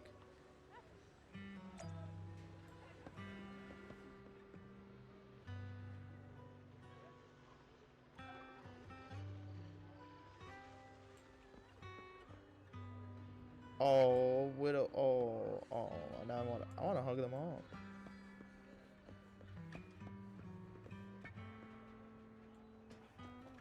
I don't think. Wait a moment. Those eye covers. The blonde hair. Could you be my husband's Stag's teammate? Oh my gosh. Okay. Are you Miss Sally's Styx's wife? Yes, my daughter and I came to attend Remembrance Day. The last time I saw you were right after the fall of the old capital. see you here again today. Your daughter. Is that your daughter, Zieta? Something. Oh. This is your dad's comrade from the Defense Force. Every time he went to the battlefield, she would be there to protect him. If that's so, why didn't you protect my dad during the fall of the old capital? Why'd you let him die and make him unable to come back to me? I'm sorry. I'm gonna protect him. I'm sorry. Don't listen to what Zieta's saying. She doesn't understand. We'll never blame you. Please, don't say that. You can't say such hurtful things. Apologize right now. Why should I apologize? She survived, but Dad didn't. Isn't that truth? If it weren't for her abandoning him, Dad would have came back safely. Enough. You don't know what happened back then. Miss Sally. I don't think she's wrong. Please don't think that way. I'll make sure to bring her apologize to you later. I need to explain to her what really happened. I'm really sorry. Please, don't let us keep you go and explore the Remembrance Day event for now. Please remember all your comrades, including my husband. Would want you to see the hope they left behind.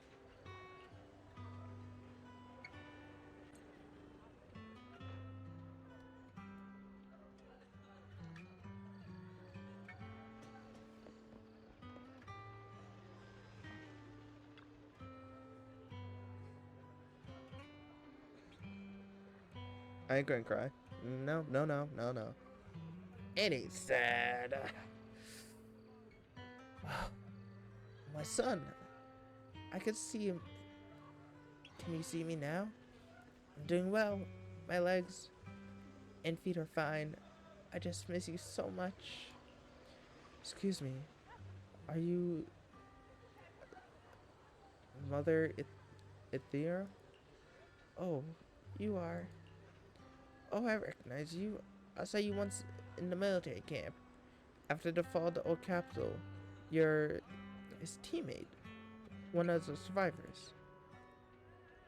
I've been wanting to get in touch with you over the years to see how you've been. I've heard from you. I never heard from you.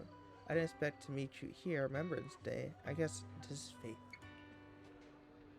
Mrs. Etheria, is that your health still? I'm in good health, fortunately. Everything is fine, although I'm the only one left in the family. The pension from the government's enough. I still have some years in me. I'm sorry, Kaitis, Child, you don't need to apologize. I'm gonna cry. It ain't sad. My son appeared cheerful on the surface, but he's always felt so much pressure. One day, he suddenly told me that he found a comrade who understood him. I bleed. It's not sad, man. Just talking about you. How could I possibly blame you? Someone who helped my son is such a blessing. You're a kind-hearted person. Our life is standing here today. So glad.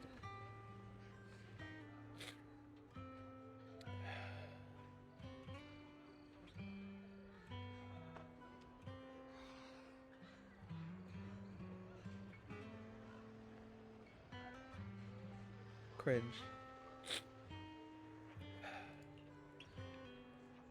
It's eternal lie. Child, don't worry about me.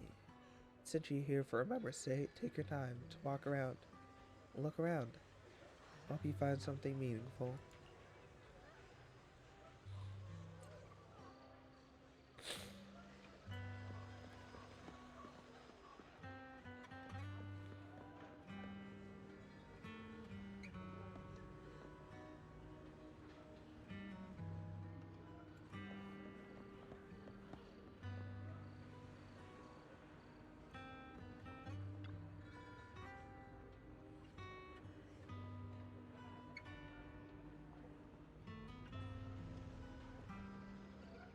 Are you Alan Archer's brother? How'd you know? Who are you? Wait, your eye covered. So you're the sole surviving teammate. Remember, you met once after the fall of the old capital. After that, I didn't hear anything about you again. Never expect to meet you here. This plushie. It's his favorite plushie. She always kept it in the most promising spot.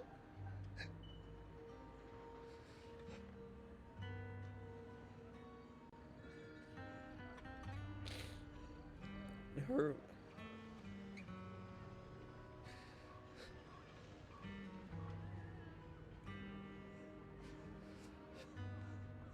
I brought her along here and to bring my sister Shadows.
Miss, I'm sorry for being mean to you before.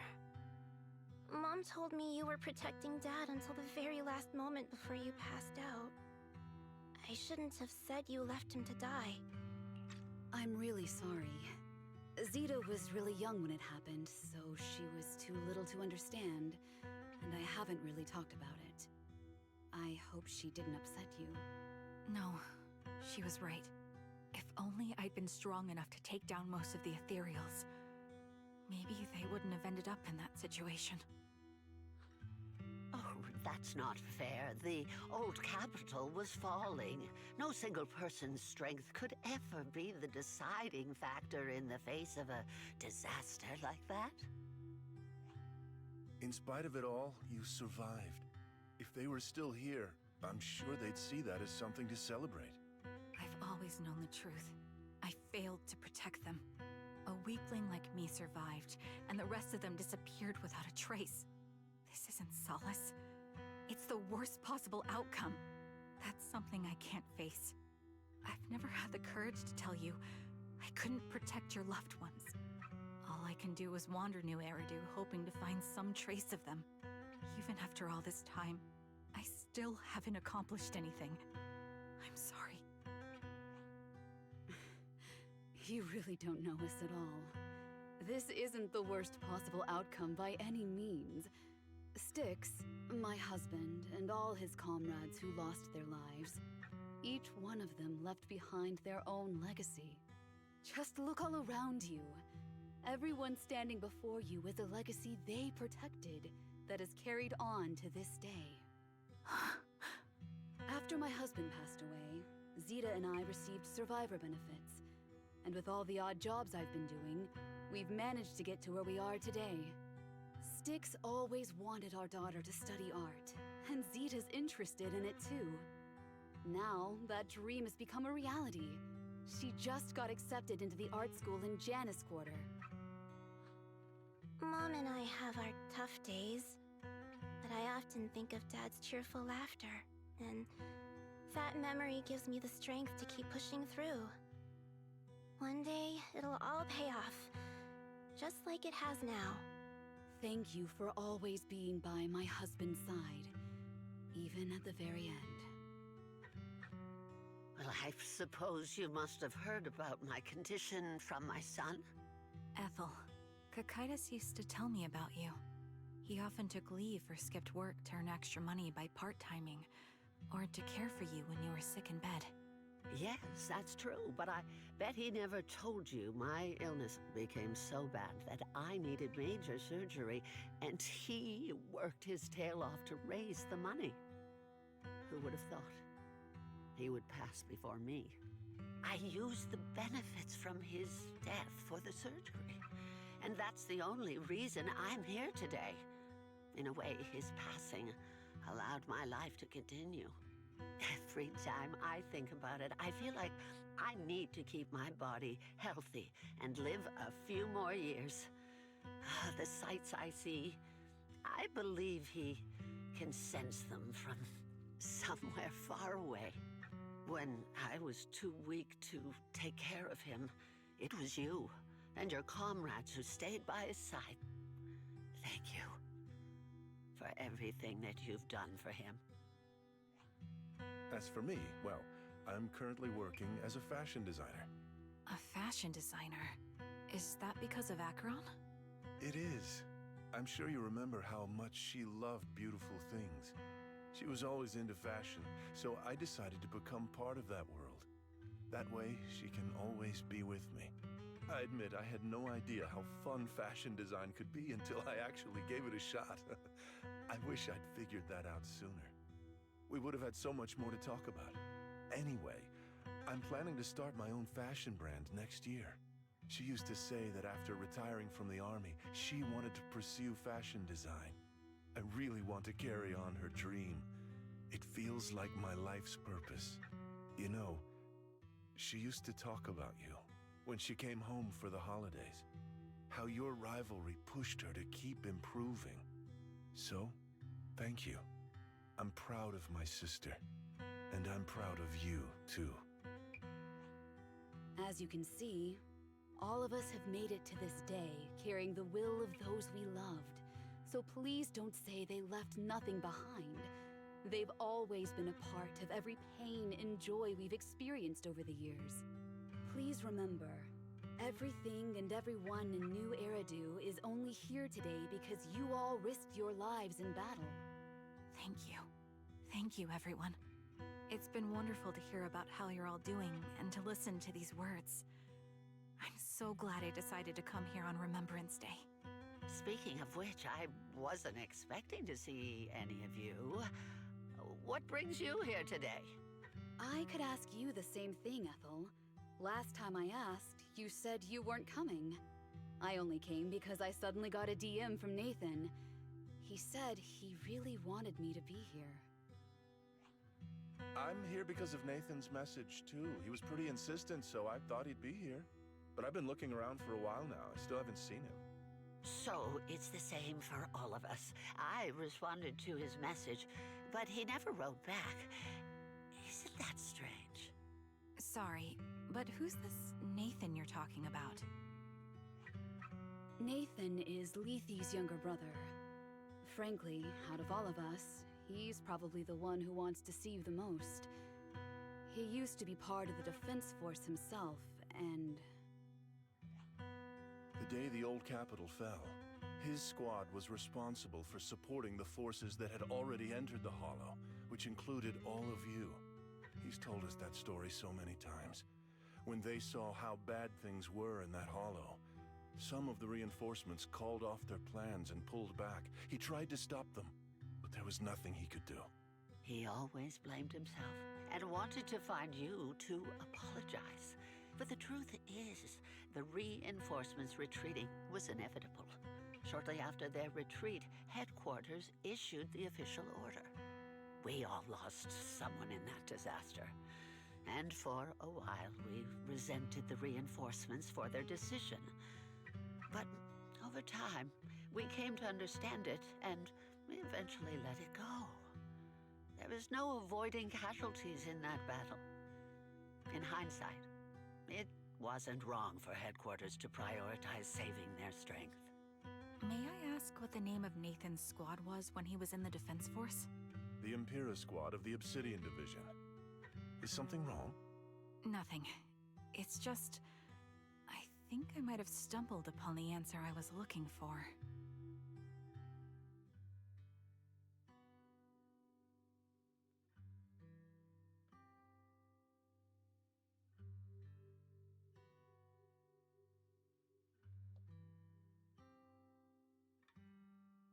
After 4 family members paid their respect and left, they continued touring on Remembrance Day. Kara stood there in a daze, seemingly having understood something. At that moment, a sound came from the open space in front of the outpost. It seemed someone had stepped onto the podium. The citizens all gathered in the podium, prepared to listen to this person's speech.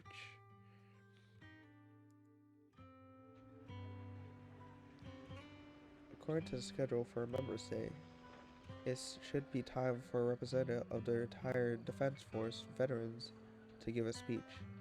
It looks like the speech is about to begin. I feel a bit concerned, Proxy. Could we go over and listen to the speech for a moment?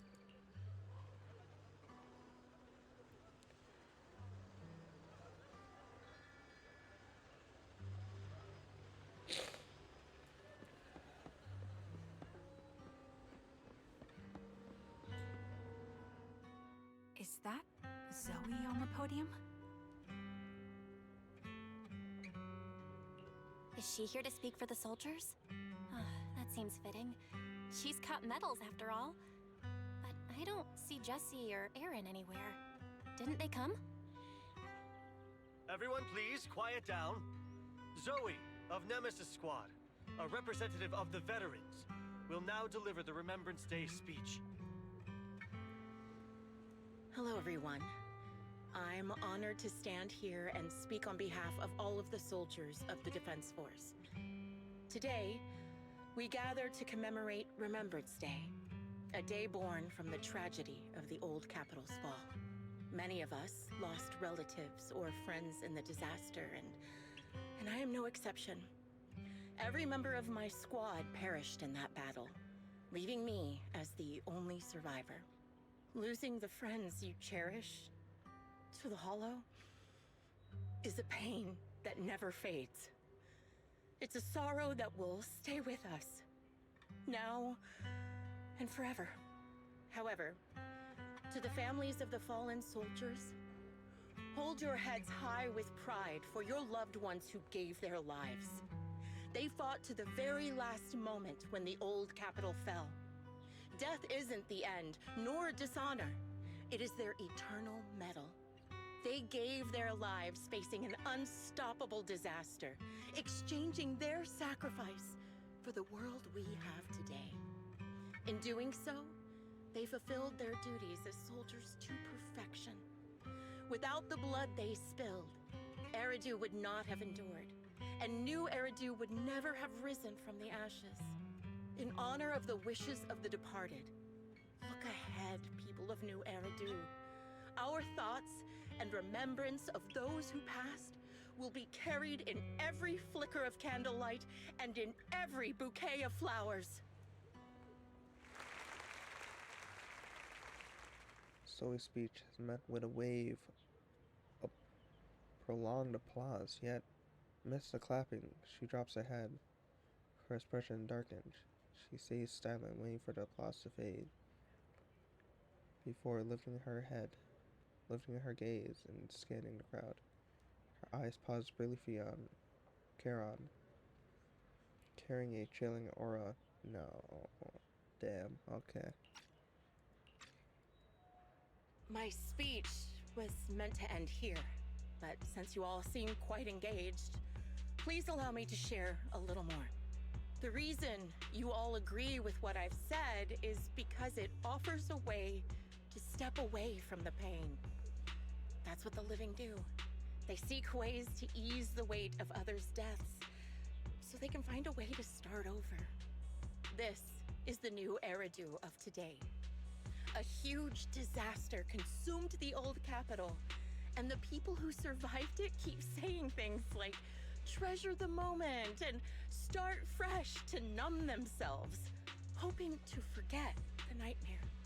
No one talks about the soldiers who gave their lives in Hollow Zero. No one asks why they had to die. The brave gave their lives battling the ethereal onslaught, while the weak survived. This is New Eridan, built by weaklings. Its order founded upon their way of thinking. Your applause makes me realize you all accept this logic. Each of you had loved ones who sacrificed their lives in the fall of the old capital. And now, you're thankful that someone has encouraged you to move on from them. What meaning does the sacrifice of those who died have if you all choose to forget? Have you never thought about why your own loved ones had to die? And why no one is responsible for their deaths? Miss Zoe, there's not much time left for your, Open your eyes! I'm speaking to those who have lost loved ones! If death is the medal for the fallen, then pain is the cross the living must bear. If you fear its weight and run from the suffering, the soldiers will never find peace in their eternal rest. To tear the wound open once again, so you'll never forget the searing pain. That's the real meaning of Remembrance Day. I don't agree. Charon, I didn't expect you to be here for Remembrance Day. How are things going with your search? Seems like you have something to say. Among the people standing here, there's a woman who raised her daughter with the survivor benefits left by her husband. Another who's been able to carry on with her life thanks to the final efforts of her child. And yet another who's found purpose because of the influence of his late sister. The will of the deceased lives on in every person here. The soldiers who died during the fall of the old capital fought for this. The future that their loved ones are making for themselves now. The old me might have agreed with what you said, but someone taught me that pain and hardship can lead to hope. They helped me see that hope could be inherited, not just destroyed when life fades. That's why I believe the departed didn't leave us wounded or with a heavy cross to bear, but with a melody. Each of us holds a harmonica that plays the melody of life. At first, it may sound awkward, but it will eventually flow smoothly, taking on our own style, until it merges with our soul. You seem quite certain about what you're saying. Tell me then, what kind of melody is left behind by those we've lost? I'm not sure. I can't picture the exact melody, but I trust the answer I've chosen. And I trust everything I've seen and heard. A vague and insubstantial answer, isn't it? I was right about you, Charon. From the moment we met, I knew we'd never really understand each other. I'm sorry you feel that way. Everyone, I apologize for taking up your time. My speech ends here. Please feel free to continue with your visit.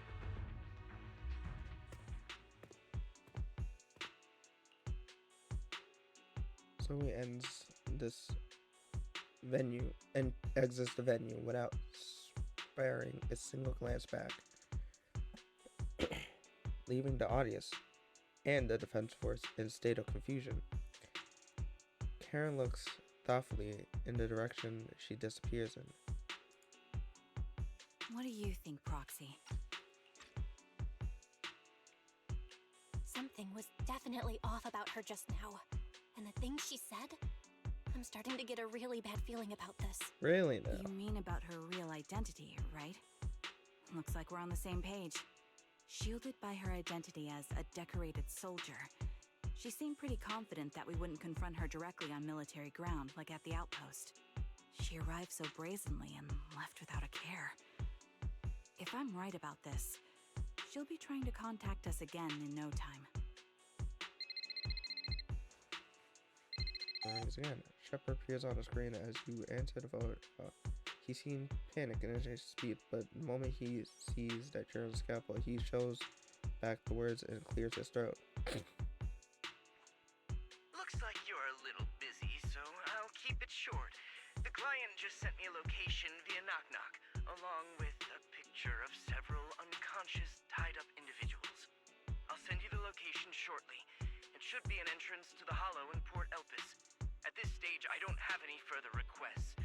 My only hope is that you'll proceed with caution. A location with a picture of the hostages.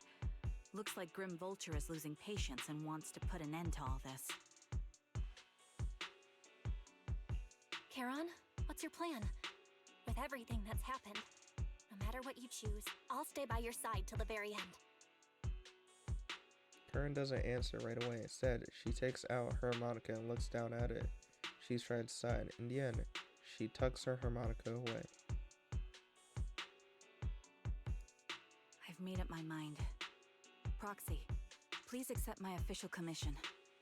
Help me venture into the depths of the Hollow to rescue the client and any other hostages. It's time to put an end to this. It's up to me to stop Grim Vulture.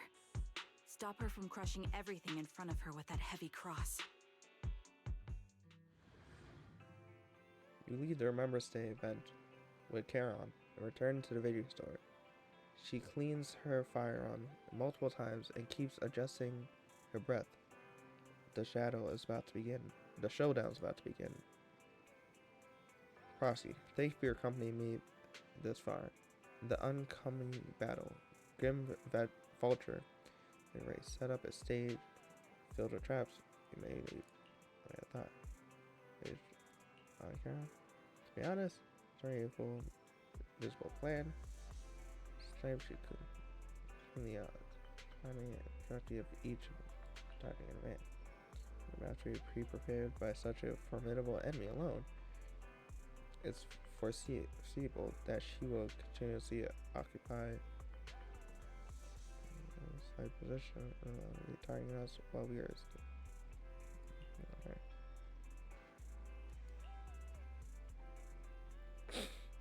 Theoretically speaking, that's right.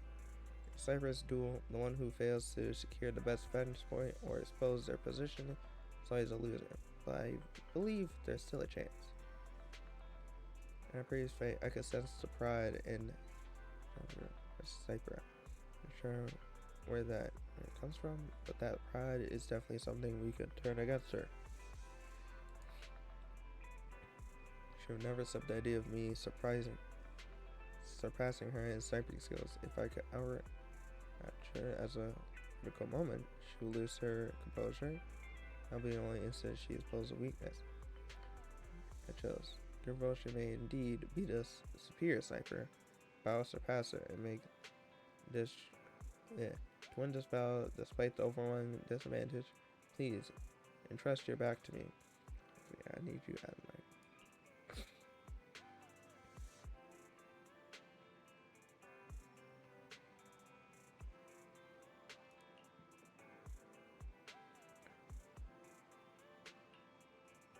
Alright, let's do this. Also, my head hurts. I might be on the move by saying this, but please be careful. Grim Vulture is really it. Alright. Come back. I do my best to assist you. Let's put an end to this once and for all.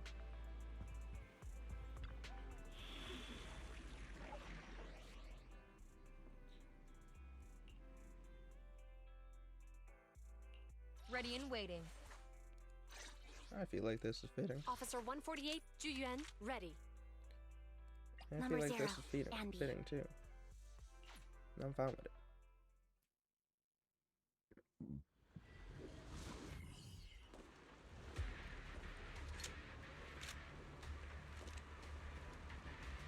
Charon, look! Another communicator. Adjusting for wind.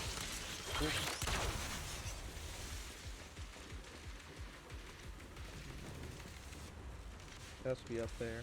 There's no other real vantage point other than, I guess, that platform over there, but that's also kind of open.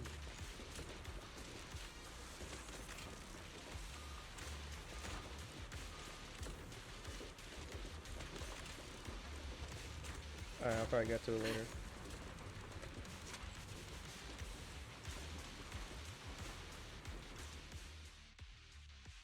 communicator.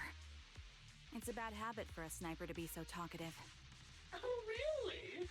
I think it's rather good for my mental health to witness in real time how my target becomes desperate and gives up their struggle. Do you really still need to disguise your voice?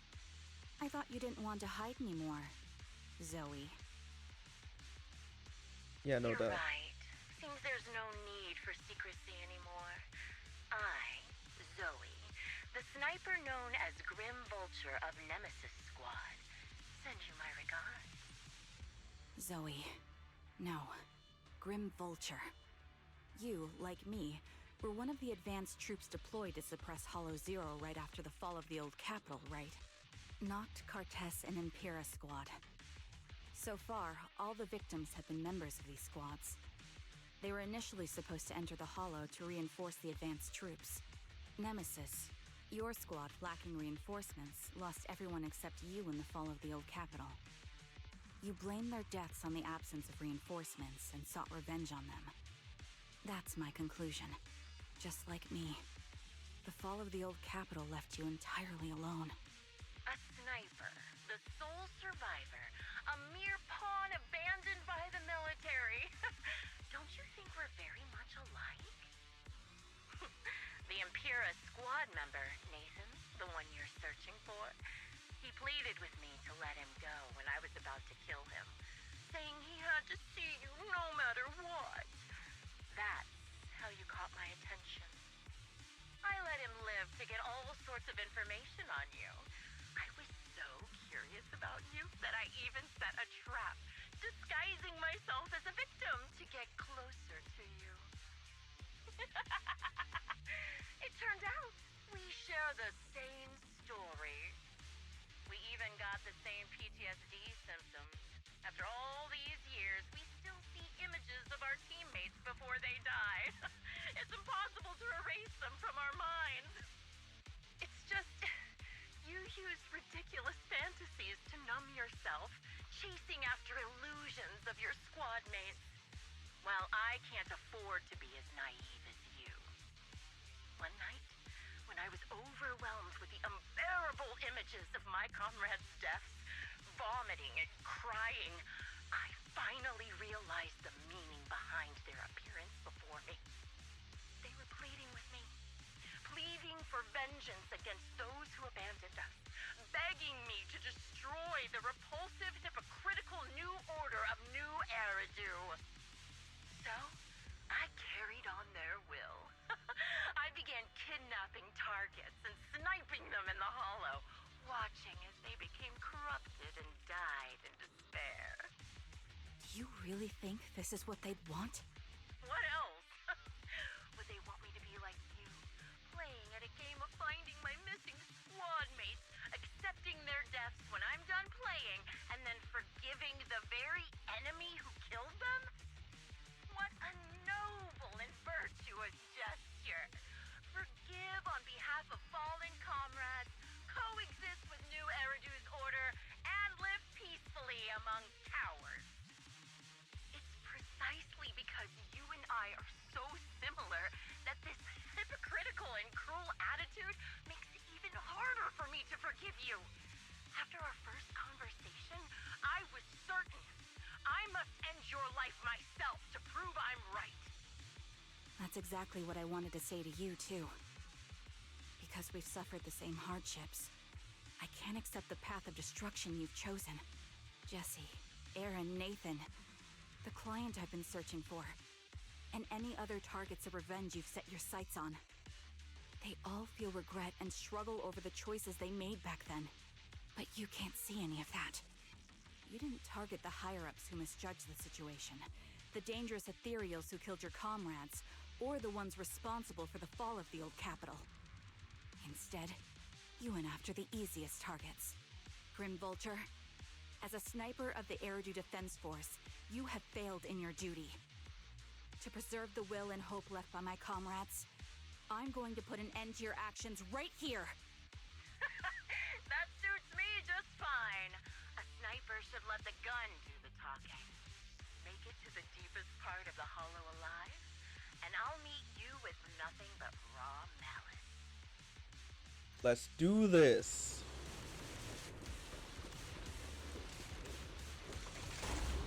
Since you made it here, let me reward you with a few things you don't know. Nox, Cartus, Impura, and many other squads. Did you know the reinforcements that were meant to back us up ended up deciding to retreat?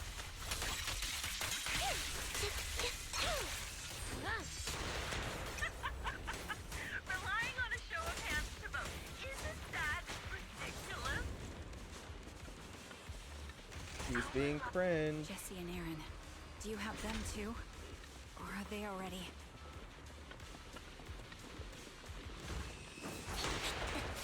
You still care about them? Or should I say... It looks like I haven't made enough of a mess in your life if you still have the time to worry about them. Adjusting for wind. Switching positions. Why not leave their base as an unsolved mystery? Target spotted. Better not kill them. Surely that's more suspenseful, right? Fumbled a little. In any case, when you stumble into the underworld with your insides spilling out, Maintain fire. He's truly cringe. more exciting to wait until then to reveal the answers.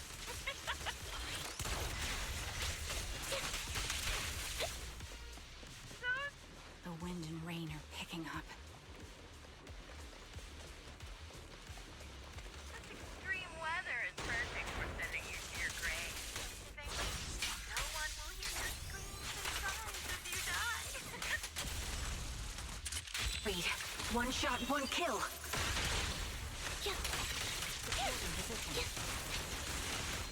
By the time the rain stops, Burn! He's true cringe. I wonder, do you remember the weather on the day the old capital fell? Made it. Part of the hollow one stuff. Such determination deserves praise. Now, time for the final showdown to be agreed on.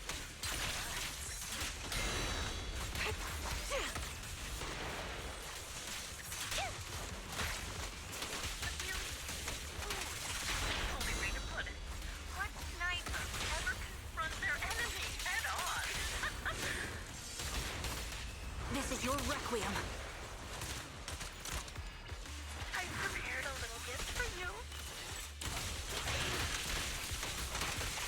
I made this material myself, corrupting a high-ranking officer. This bullet will reach its mark. It wasn't easy luring it here. You could play with it for a while. Oh, He won't back down. almost fumbled too hard. As for me, I'll watch you from above. Then I'll put a bullet right through your heart.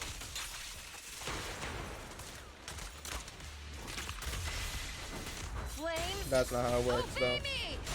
You don't kill like that.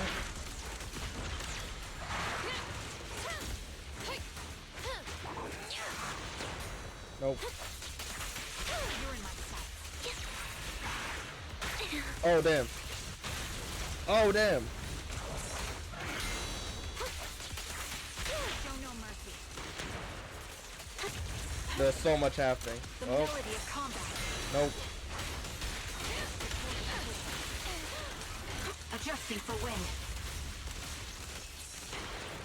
Oh, hey, look, she is up there. She's being cringe. Ooh, ooh, fumbling, fumbling. The target's weary. Mind the voltage. Blazing flame. I want to see something now. Hold on, does she actually show up? Oh, neat, to kill them anyways.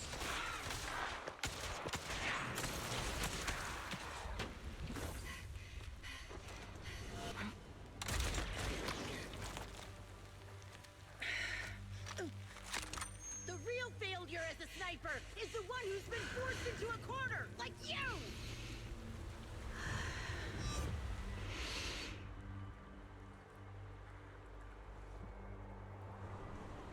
The wind. It's shifting. Oh. I won't fall for your distractions so easily. What? I will surpass you with my own melody of victory. Damn! And let the wind be the opening notes. Ooh. Double kill. Oh. Charon? No! Wake up! Charon! What's this?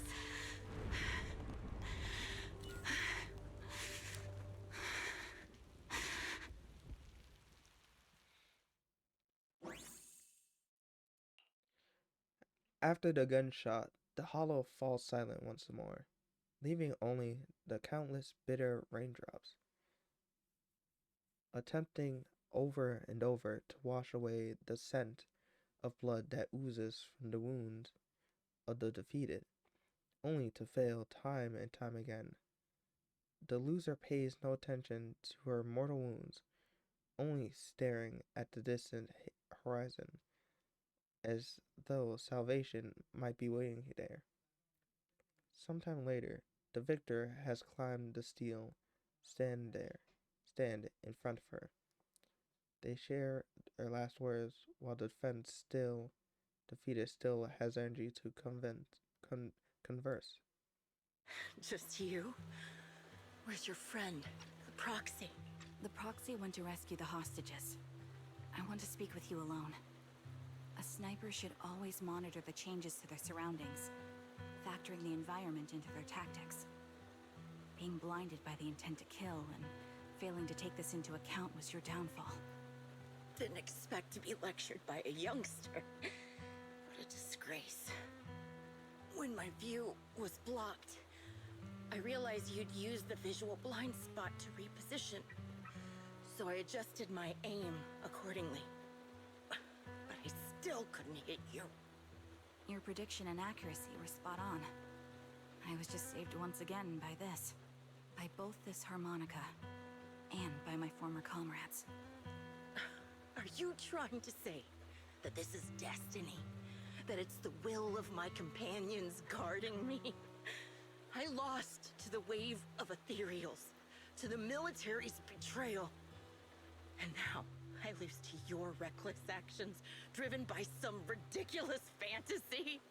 Your fantasy, your attitude, your very existence, and the outcome of this battle. They are the greatest denial and insult to my revenge. Yet you're emitting a much calmer ether energy now. Almost as if you found relief. My vision is fading. I can't see my comrades on the brink of death anymore. My wounds are fatal. I don't feel any pain. Relief. It's not such a bad thing. Did you intend for me to kill you from the start? Let me answer that question with a story. Oh. The first time I saw you was actually during the fall of the old capital. Oh. My comrades were all dead, and the reinforcements the higher-ups promised before the mission never came. I can't even remember how long the fight went on. Ultimately, I had no choice but to retreat, failing to bring back my squad mates' bodies. I made my way through one battle line after another. The advanced troops were nearly wiped out. But when I reached a certain front, a small squad of survivors called out to me. Few people can still stand after such severe corruption and injury, but all 5 of them were still fighting. They were protecting a girl who had lost her sight and fallen unconscious while searching for a way out of the hollow. They told me they were beyond saving, and if I planned to retreat, I must take the girl with me. I couldn't turn down the last request of a group of heroic soldiers about to die in battle. Your comrades entrusted your life to me. I was the one who brought you out of the hollow. You already know what happened afterward. It didn't take long for you to leave the Defense Force after you came to. Just like me. I developed PTSD so intense that sometimes I couldn't even hold a normal conversation. But for me, the hardest blow was the death of my squad. To an orphan like me, they were family. If the reinforcements had kept their word and provided support, they wouldn't have died for nothing. Don't you ever have that thought? To say I don't would be a lie, but I think deep down you know. From the moment we stepped into the hollow, there was no way we were getting saved. Given how quickly the hollow was spreading, and the ever-increasing number of ethereals, it would take the sacrifice of countless Defense Force troops to suppress it. It wasn't something that could have been accomplished in such a short time.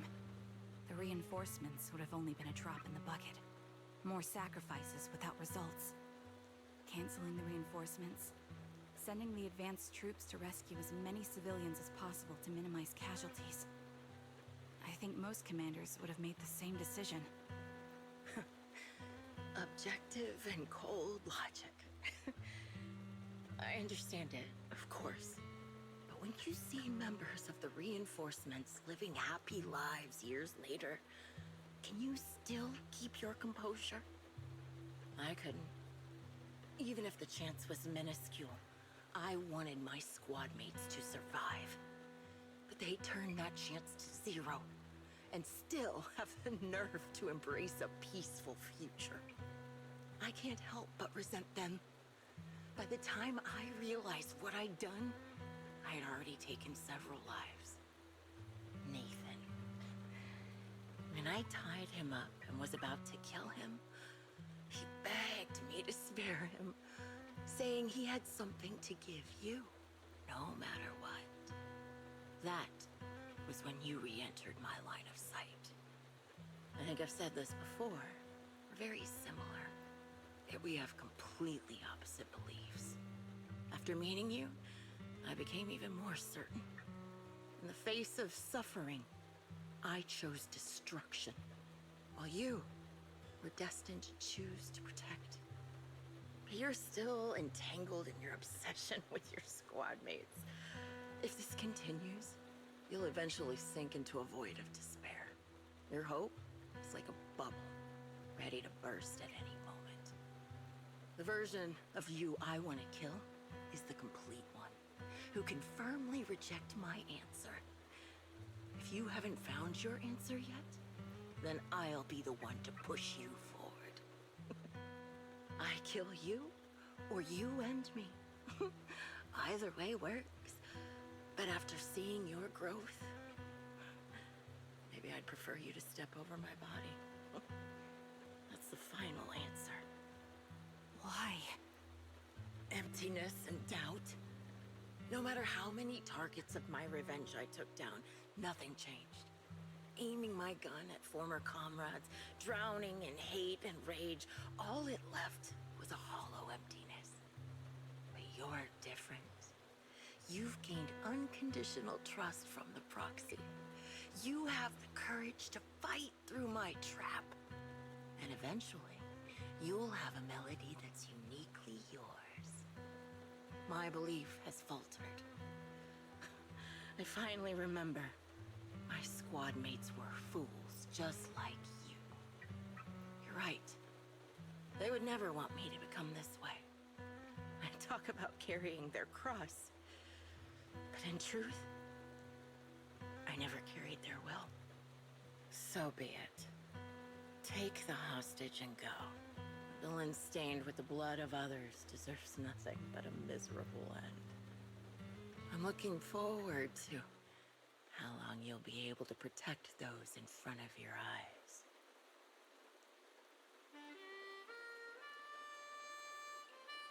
Carol doesn't leave. Instead, she kneels beside Grim Vulture, picking up the bullet marked harmonica. Again playing a melody titled Homecoming.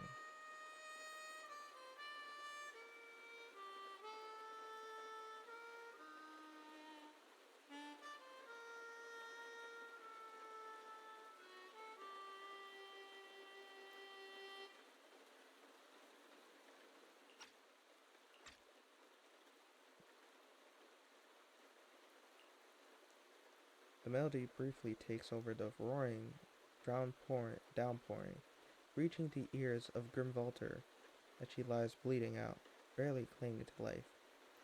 A faint glimmer appears in her empty eyes in her final moment. It can still be played after taking a bullet. Impressive. This is my final melody to you. No matter how miserable you've become, I'll still remember you. Remember we once shared the same path in life. But in the end, our paths diverged. Your hatred has long twisted into sin. But if not for you, I wouldn't have learned how to hate, or found the true targets of my hatred. I used to know nothing. My teammates served as my teachers and taught me so much.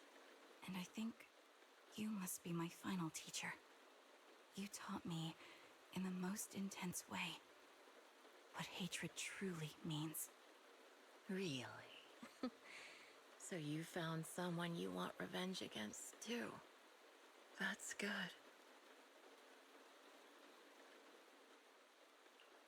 The melody of Homecoming plays as the girl endures the agony of her ocular rejection, struggling to make the harmonica notes rise above the sound of the rain. As the Latin notes fades amidst the relentless downpour, the fence defeated one takes her last breath.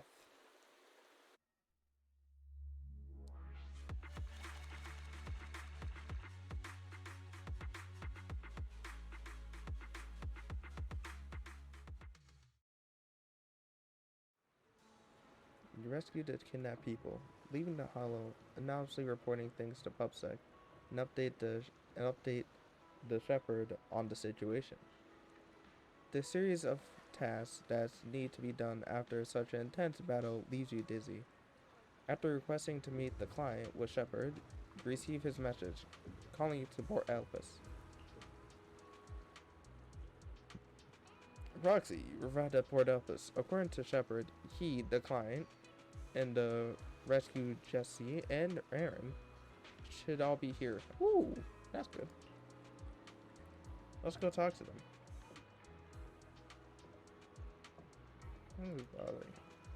Oh, Proxy, you noticed, even though you defeated Grim Vulture, I still can't seem to let it go. Just as I thought, when the wind changed and the falling banner blocked her vision, she could have retreated, waiting for her sight to clear, then resumed sniping. If she had done that, I would have had no chance of winning. But her pride wouldn't allow her to take an action that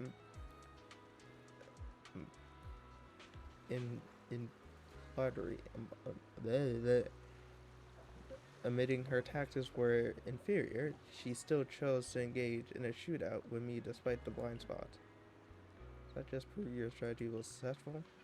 But after realizing that she actually wanted to die, I started to wonder, was my course of action something she deliberately led me into? I would find a way to break her trap and create an opportunity for revisal, and she was waiting for that moment, ready to test whether I had truly surpassed her through a direct confrontation. Maybe that was her intention.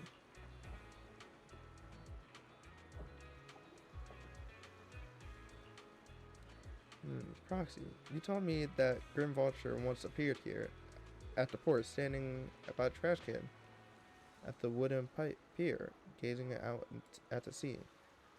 What was she talking about then, I wonder? Thinking about it, wonder. Sorry, I was just talking to myself.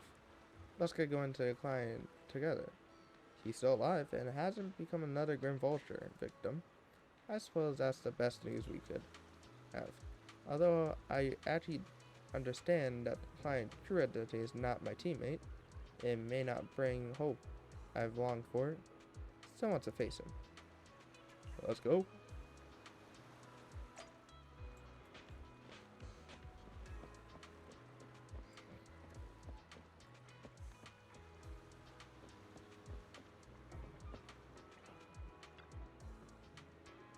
An ordinary, unremarkable trash can. There was only one reason to stop in front of the trash can. First time Grim Vulture was seen disgusted as an ordinary person. Disguised as an ordinary person. She was standing slightly next to the trash can, gazing at the sea. Lifting the lid trash can, among the pile of crumpled food wrapped and smelling of seawater, find some torn pieces of paper scattered here.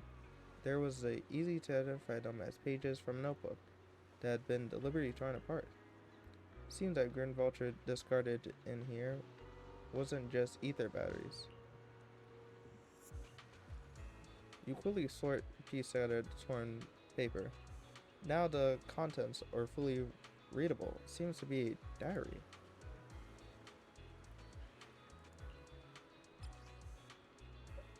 Oh, this a lot of reading. Oh, baby. Alright. I'm not reading this all. The captain came to talk to me again today. Ever since I took down the Elite Eternal Ethereal in my last mission, word has spread among the Nemesis squad that having an ace sniper is quite troublesome. A bunch of rookies went to the captain saying they want my guidance to improve their sniping skills.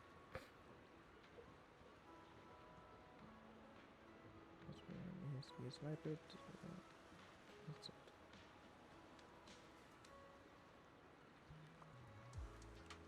So take another life. You'll never become a proper sniper. Codename Grim Vulture sent the weight and bloodshed behind sniping. Like a vulture feeding on corpses, I hunt for death. Wrap myself in to turn the capital down, but told me I've been too tense lately. I should try accepting the captain's proposal. I would give me the chance to socialize and mingle. Well, I guess I'll think about how to teach these juniors though. Honestly, I feel like sniping should just let their guns do the talking. Oh, there's more. Oh my gosh, how many pages are there?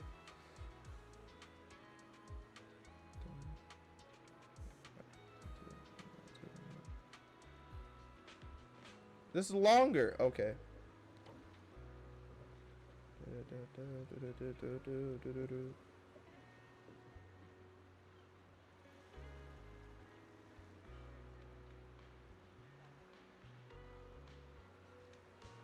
For when I want to read this later, which I probably never will.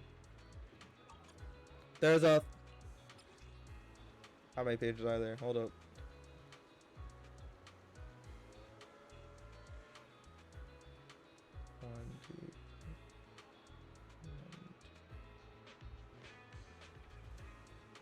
For future me, the old diary filled with memories of the post come to an abrupt end here.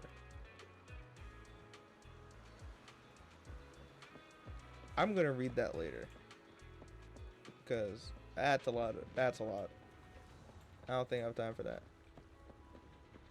Oh, hey, guess I'm still too green to be intern. Don't sweat it much. Everyone starts as a rookie.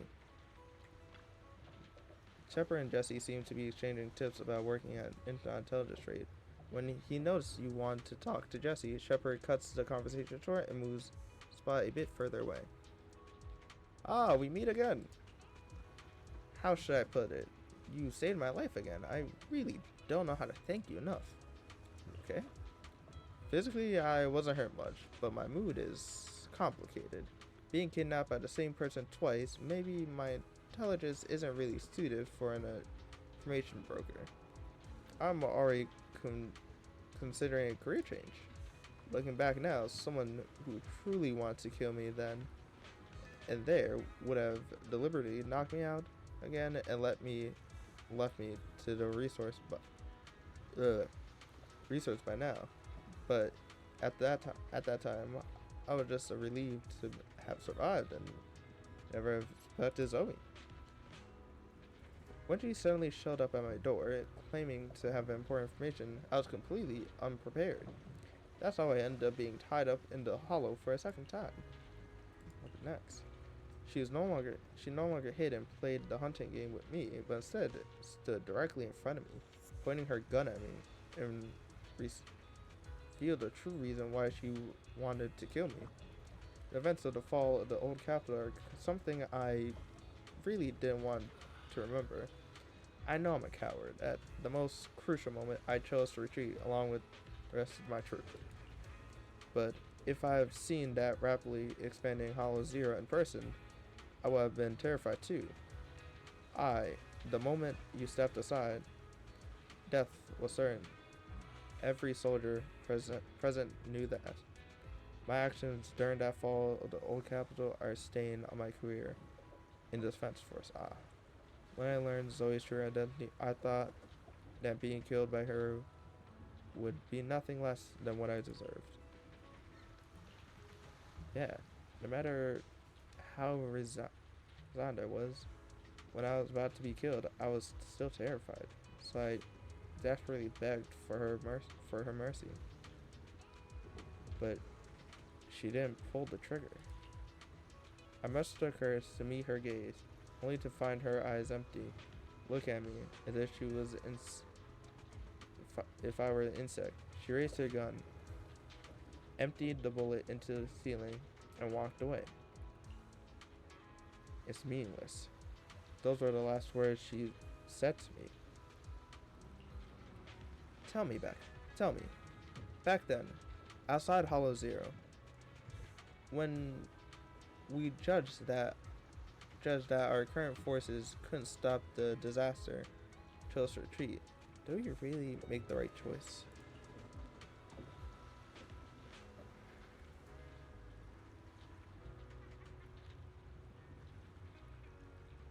I don't know. What's the point of asking you anyways? What answer was I hoping from you? Anyways, thinking at the very least, because of this incident, I'm afraid I will never forget the nightmare of the old capital fall, nor the moment Zoe looked at me with those hollow eyes. Man, I feel bad for him. Faithin, I'll remember the two. I'll remember the two of you. Are you angry? How can I not be angry? I clearly told you that if someone died, you must inform me immediately, and I will bring in an expert Hollow Raider to end the situation. Yet, you hid from me, and went on the adventure. Two inexperienced proxies with only one combat bet to help. You still challenged a bloodthirsty former soldier who killed so many. If I had known that you were planning to do, I would never have shared those location details with you. I came here seeking a win-win, not to see Rookie charge off into danger and get themselves killed. Can't work together. What do you mean we can't work together? Being able to defeat such a cunning killer, imposing the unique technology of controlling bamboo? You show me incredible strength and experience tech like that, Faithin.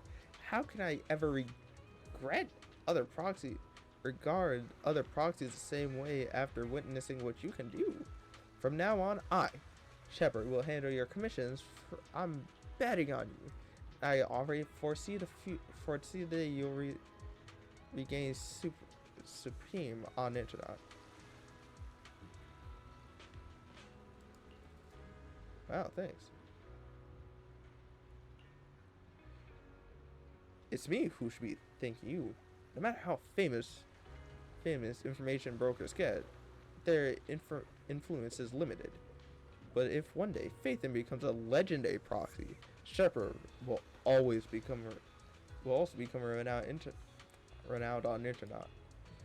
But don't do anything too risky again. I don't want something to happen to the treasure I've bet on. Fair enough, fair enough. What the...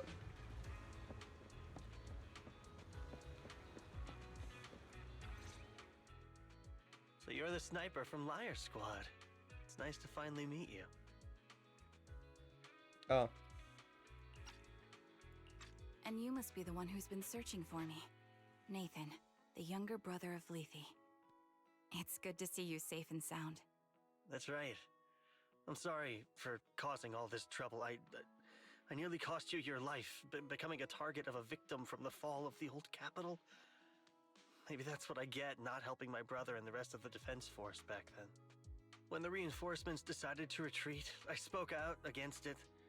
I had family among the soldiers already in the Hollow, but I didn't have the courage to take that step. The one that might have cost me my life. I'm sorry. You don't need to feel regret or apologize. The outcome wasn't something you could have controlled. You cared deeply for Lethe, and even today you still think of him. To someone like him, who always cherished family, that's more than enough. Thank you. I heard you've been searching for the members of Liar Squad all these years. I'm nothing compared to your determination. Thank you for everything you've done, but please stop the search. It's time for you to start living a life that's truly your own. I hate to say this as a family member, but back then, they were already... I know. You don't need to say it. I've been drowning in a fantasy of my own making for years. But it's a fantasy that kept me from falling into the abyss. I want to hug Nathan, them. Grim Vulture told me you have something you want to give me. Is that why you commissioned someone to find me? Yes. After learning about the bond between you and your squad, I knew I couldn't live with myself if I didn't get this to you. So I got on my knees and begged Grim Vulture, even playing this recording for her, hoping it would move her.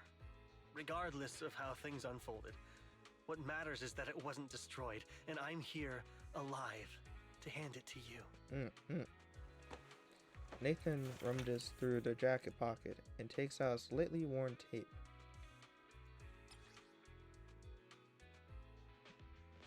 Tape of Liar Squad, served by Nathan, Lethe's younger brother. It's a recording sparked the series of events that would follow years. Years have passed, and while the tape suffer is shown somewhere, the audio within remains pristine, as crystal clear as I was recording just yesterday. I found this while going through my brother's belongings. It's been tucked away for years. There's a recording on it, and I think it's a gift Liar Squad made for you, but never had the chance to give you. Absolutely not. Nope. Stop trying to make me this. Free me. I'm not gonna cry. This is not happening. Nope. The feels. I hate this. Thank you so much. Do you mind if I listen to it now with the proxies? Wait, with us? I thought we were just here to collect the commission fee today. Go ahead. As for the commission fee, I'll pay it to you both shortly, so don't worry about that. It's bad. Kara looks at you. Her lips seems firmly tight. Gently holds a hand. Feeling the warmth, strength to palm. She presses the play button.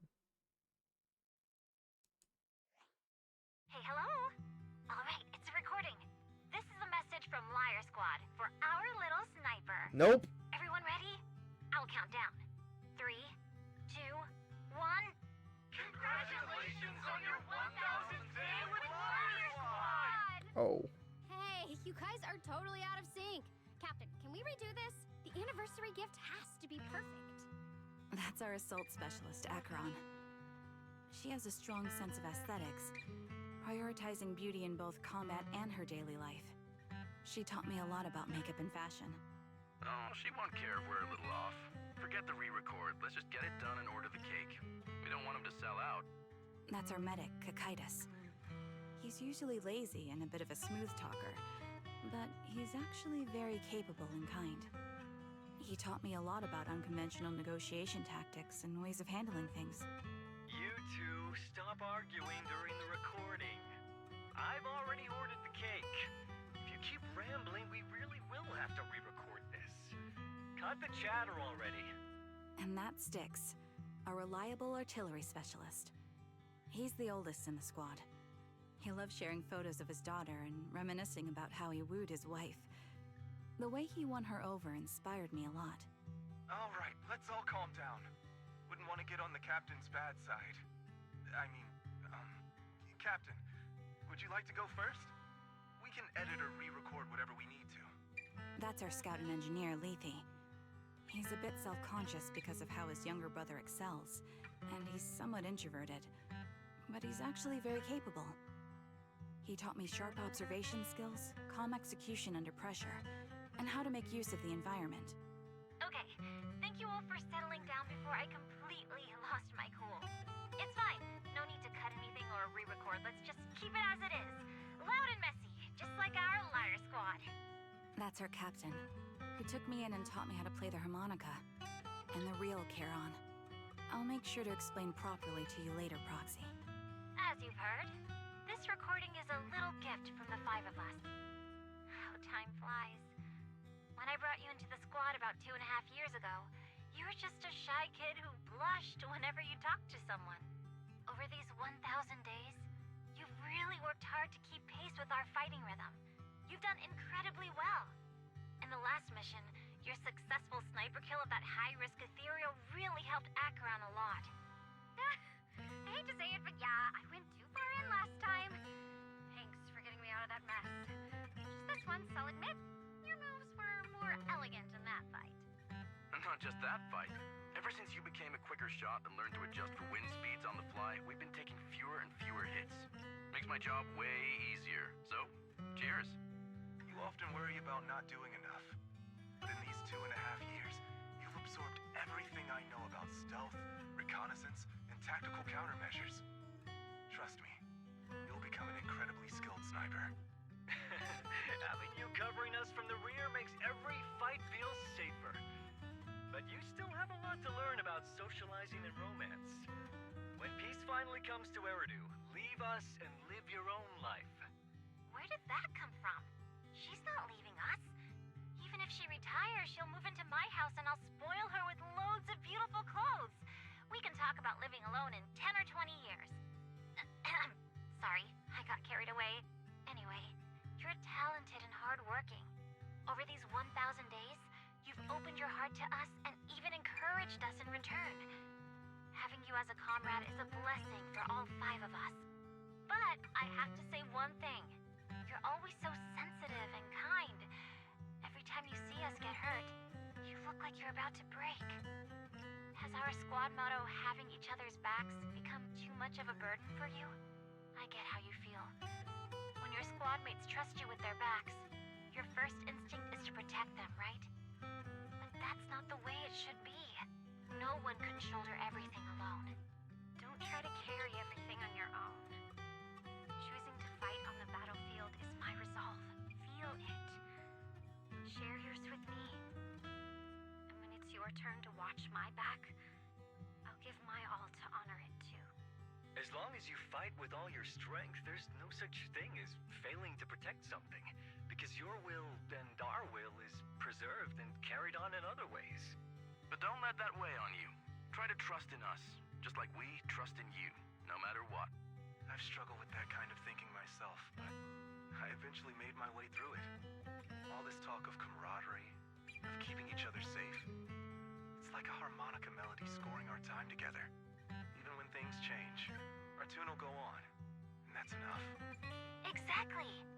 Honestly, I'm sometimes terrified. Afraid that someday you'll blame yourself for failing to protect us and fall apart. That's why I wanted to record this message. Please, don't try to bear everything alone. Maybe you can start relying on us more, fully entrusting your vulnerable side to us. Our will has long been intertwined with yours. We're comrades. This is getting way too sentimental. It doesn't feel like me anymore. Anyway, we just want to see you trusting your comrades enough to share your burdens, even if it isn't us. Finally, we'd like to give you the song that's closest to us. If what we've said is hard to understand, just feel it through the music. Please, enjoy my masterpiece, Homecoming. Old Castle plays a familiar tune. It sounds crisp and clear, as though it was recorded just yesterday. Ah! Proxy, do you remember? I was once terrified of seeing the look on their faces. Yes. Can you see them clearly now? Yes. Crystal clear. As if I've returned to the exact moment of parting.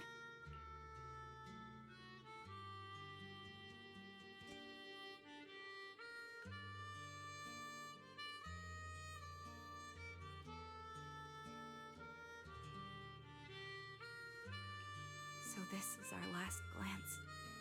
This is the answer you wanted me to find. Thanks, guys. For everything.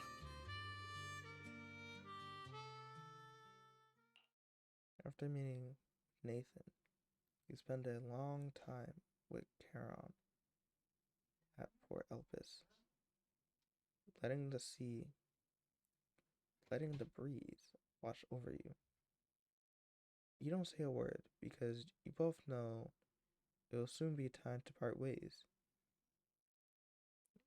As the temperature begins to cool, you head back to 6th Street with her. Proxies. No. Wise. Belle. I've troubled you two a lot these days with my personal affairs. Words can't describe what you've done for me. It's no trouble at all. To be honest, Belle and I have been a bit lost lately because of some personal matters. But meeting you has felt somehow comforting. Don't you think, Belle?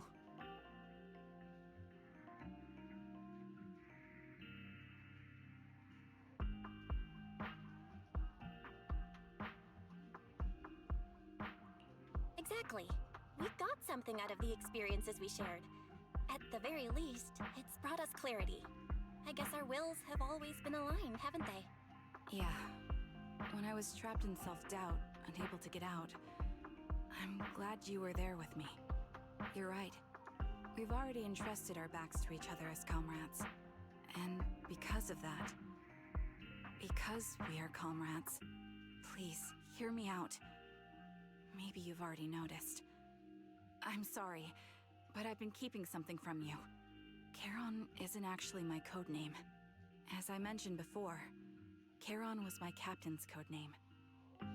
When I met both of you for the first time, I didn't want to tell you my code name, because I thought someone who couldn't protect their squad mates had no right to one.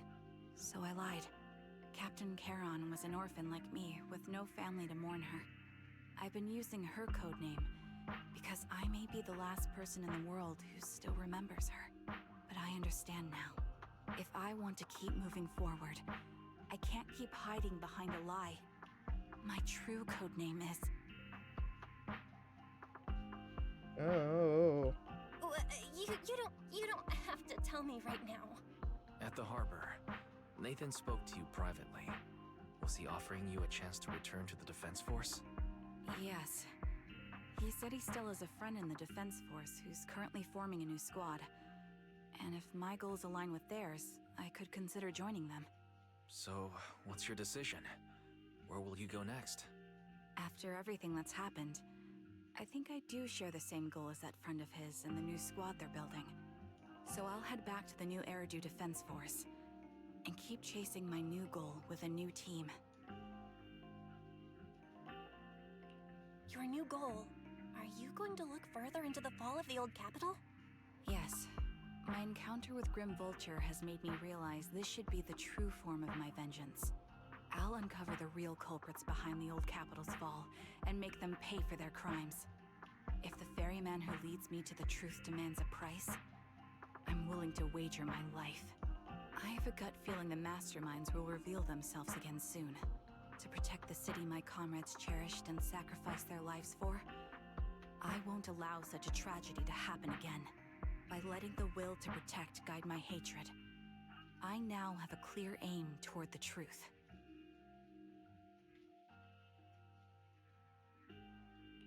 That's what I thought. If that's the case, then for now, we probably shouldn't learn your true codename, or lean on each other too much. Are you saying we're on opposite sides? No, we might walk different paths. Those paths will lead us to the same destination. It's just that, for now, we can't say any more than that.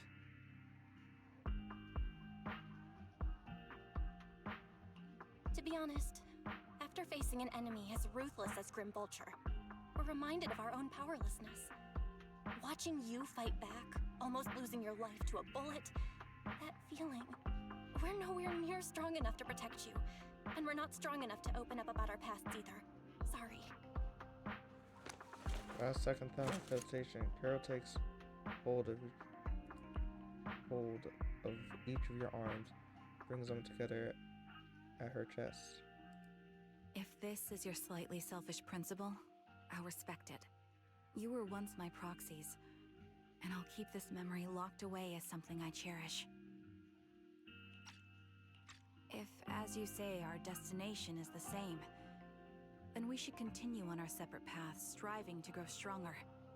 The next time we meet, I'll reveal my true codename. I hope we can become true comrades. I want your presence to forever remain in the melody of my life.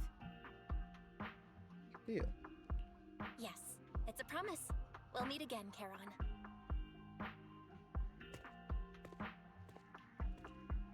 You watch the woman who calls herself Karen walk further and further away. A Defense Force soldier waits for her at the end of her path. Hello.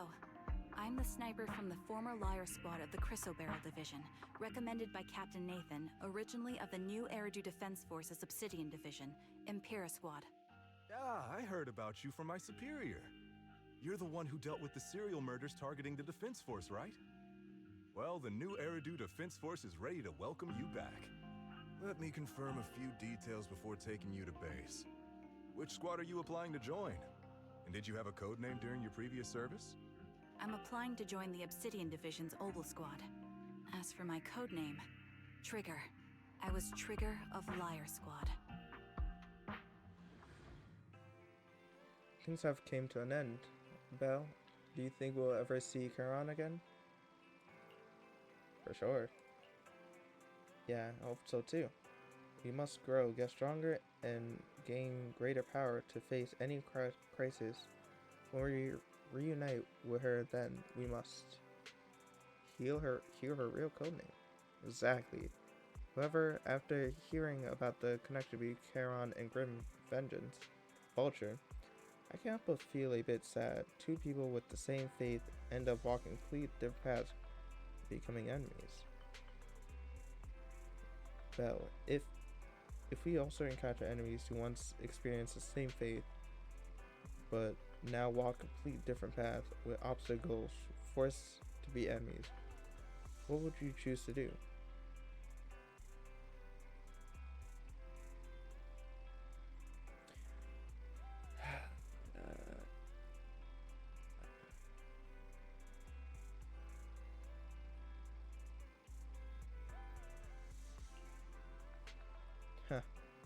That really sounds like something you'll say, Belle. That time ever comes, let's see mutual understanding with our other party together. Faith should face anything together, right? After everything that happens, I'm feeling a bit tired. You must feel the same, right, Belle? Well, we'll get more and more commissions from the Shepherd from now on. How about we take a short break while we can? Take a break.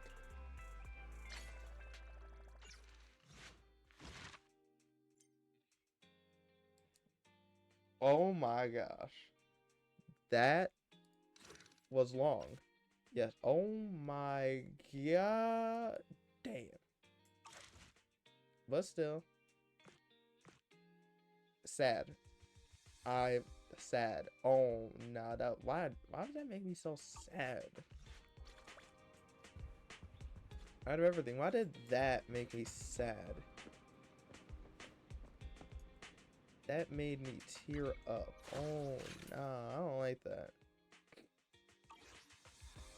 Oh yeah, there's TV stuff. I kinda don't want the TV stuff today because that was like straight depression. After Silver Soldier Ambi, this was straight sad. Like, oh my, bro. Can we have one character that's not depressed? Feels like each one just gets more and more real. This one was just straight up, we have PTSD. It was like, god damn. God damn. I'm not gonna lie. I know I'm gonna tell my coworker about this one. I'm not gonna stop talking about it until he plays it. So yeah, I'm gonna. How am I gonna convince him to play this? Play this storyline. But yeah, yeah. Ending time, I guess. You know, it's time to end it. Jeez, I'm tired of seeing this. Oh my.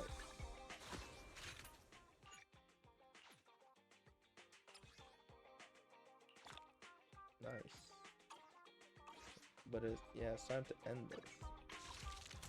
Actually. Do I have enough for one signal search? Do I? Nope. I don't have any, I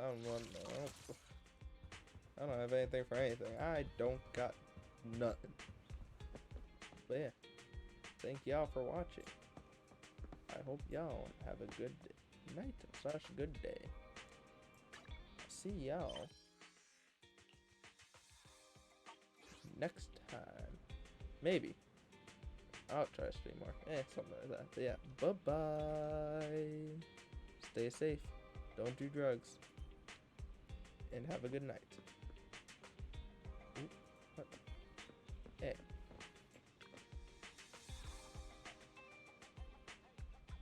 Oh wait, does this? Let's see.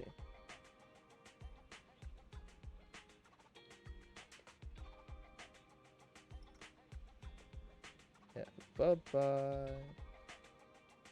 Should you take a short break? Take a break. Bye. Should be careful not to fall asleep. What?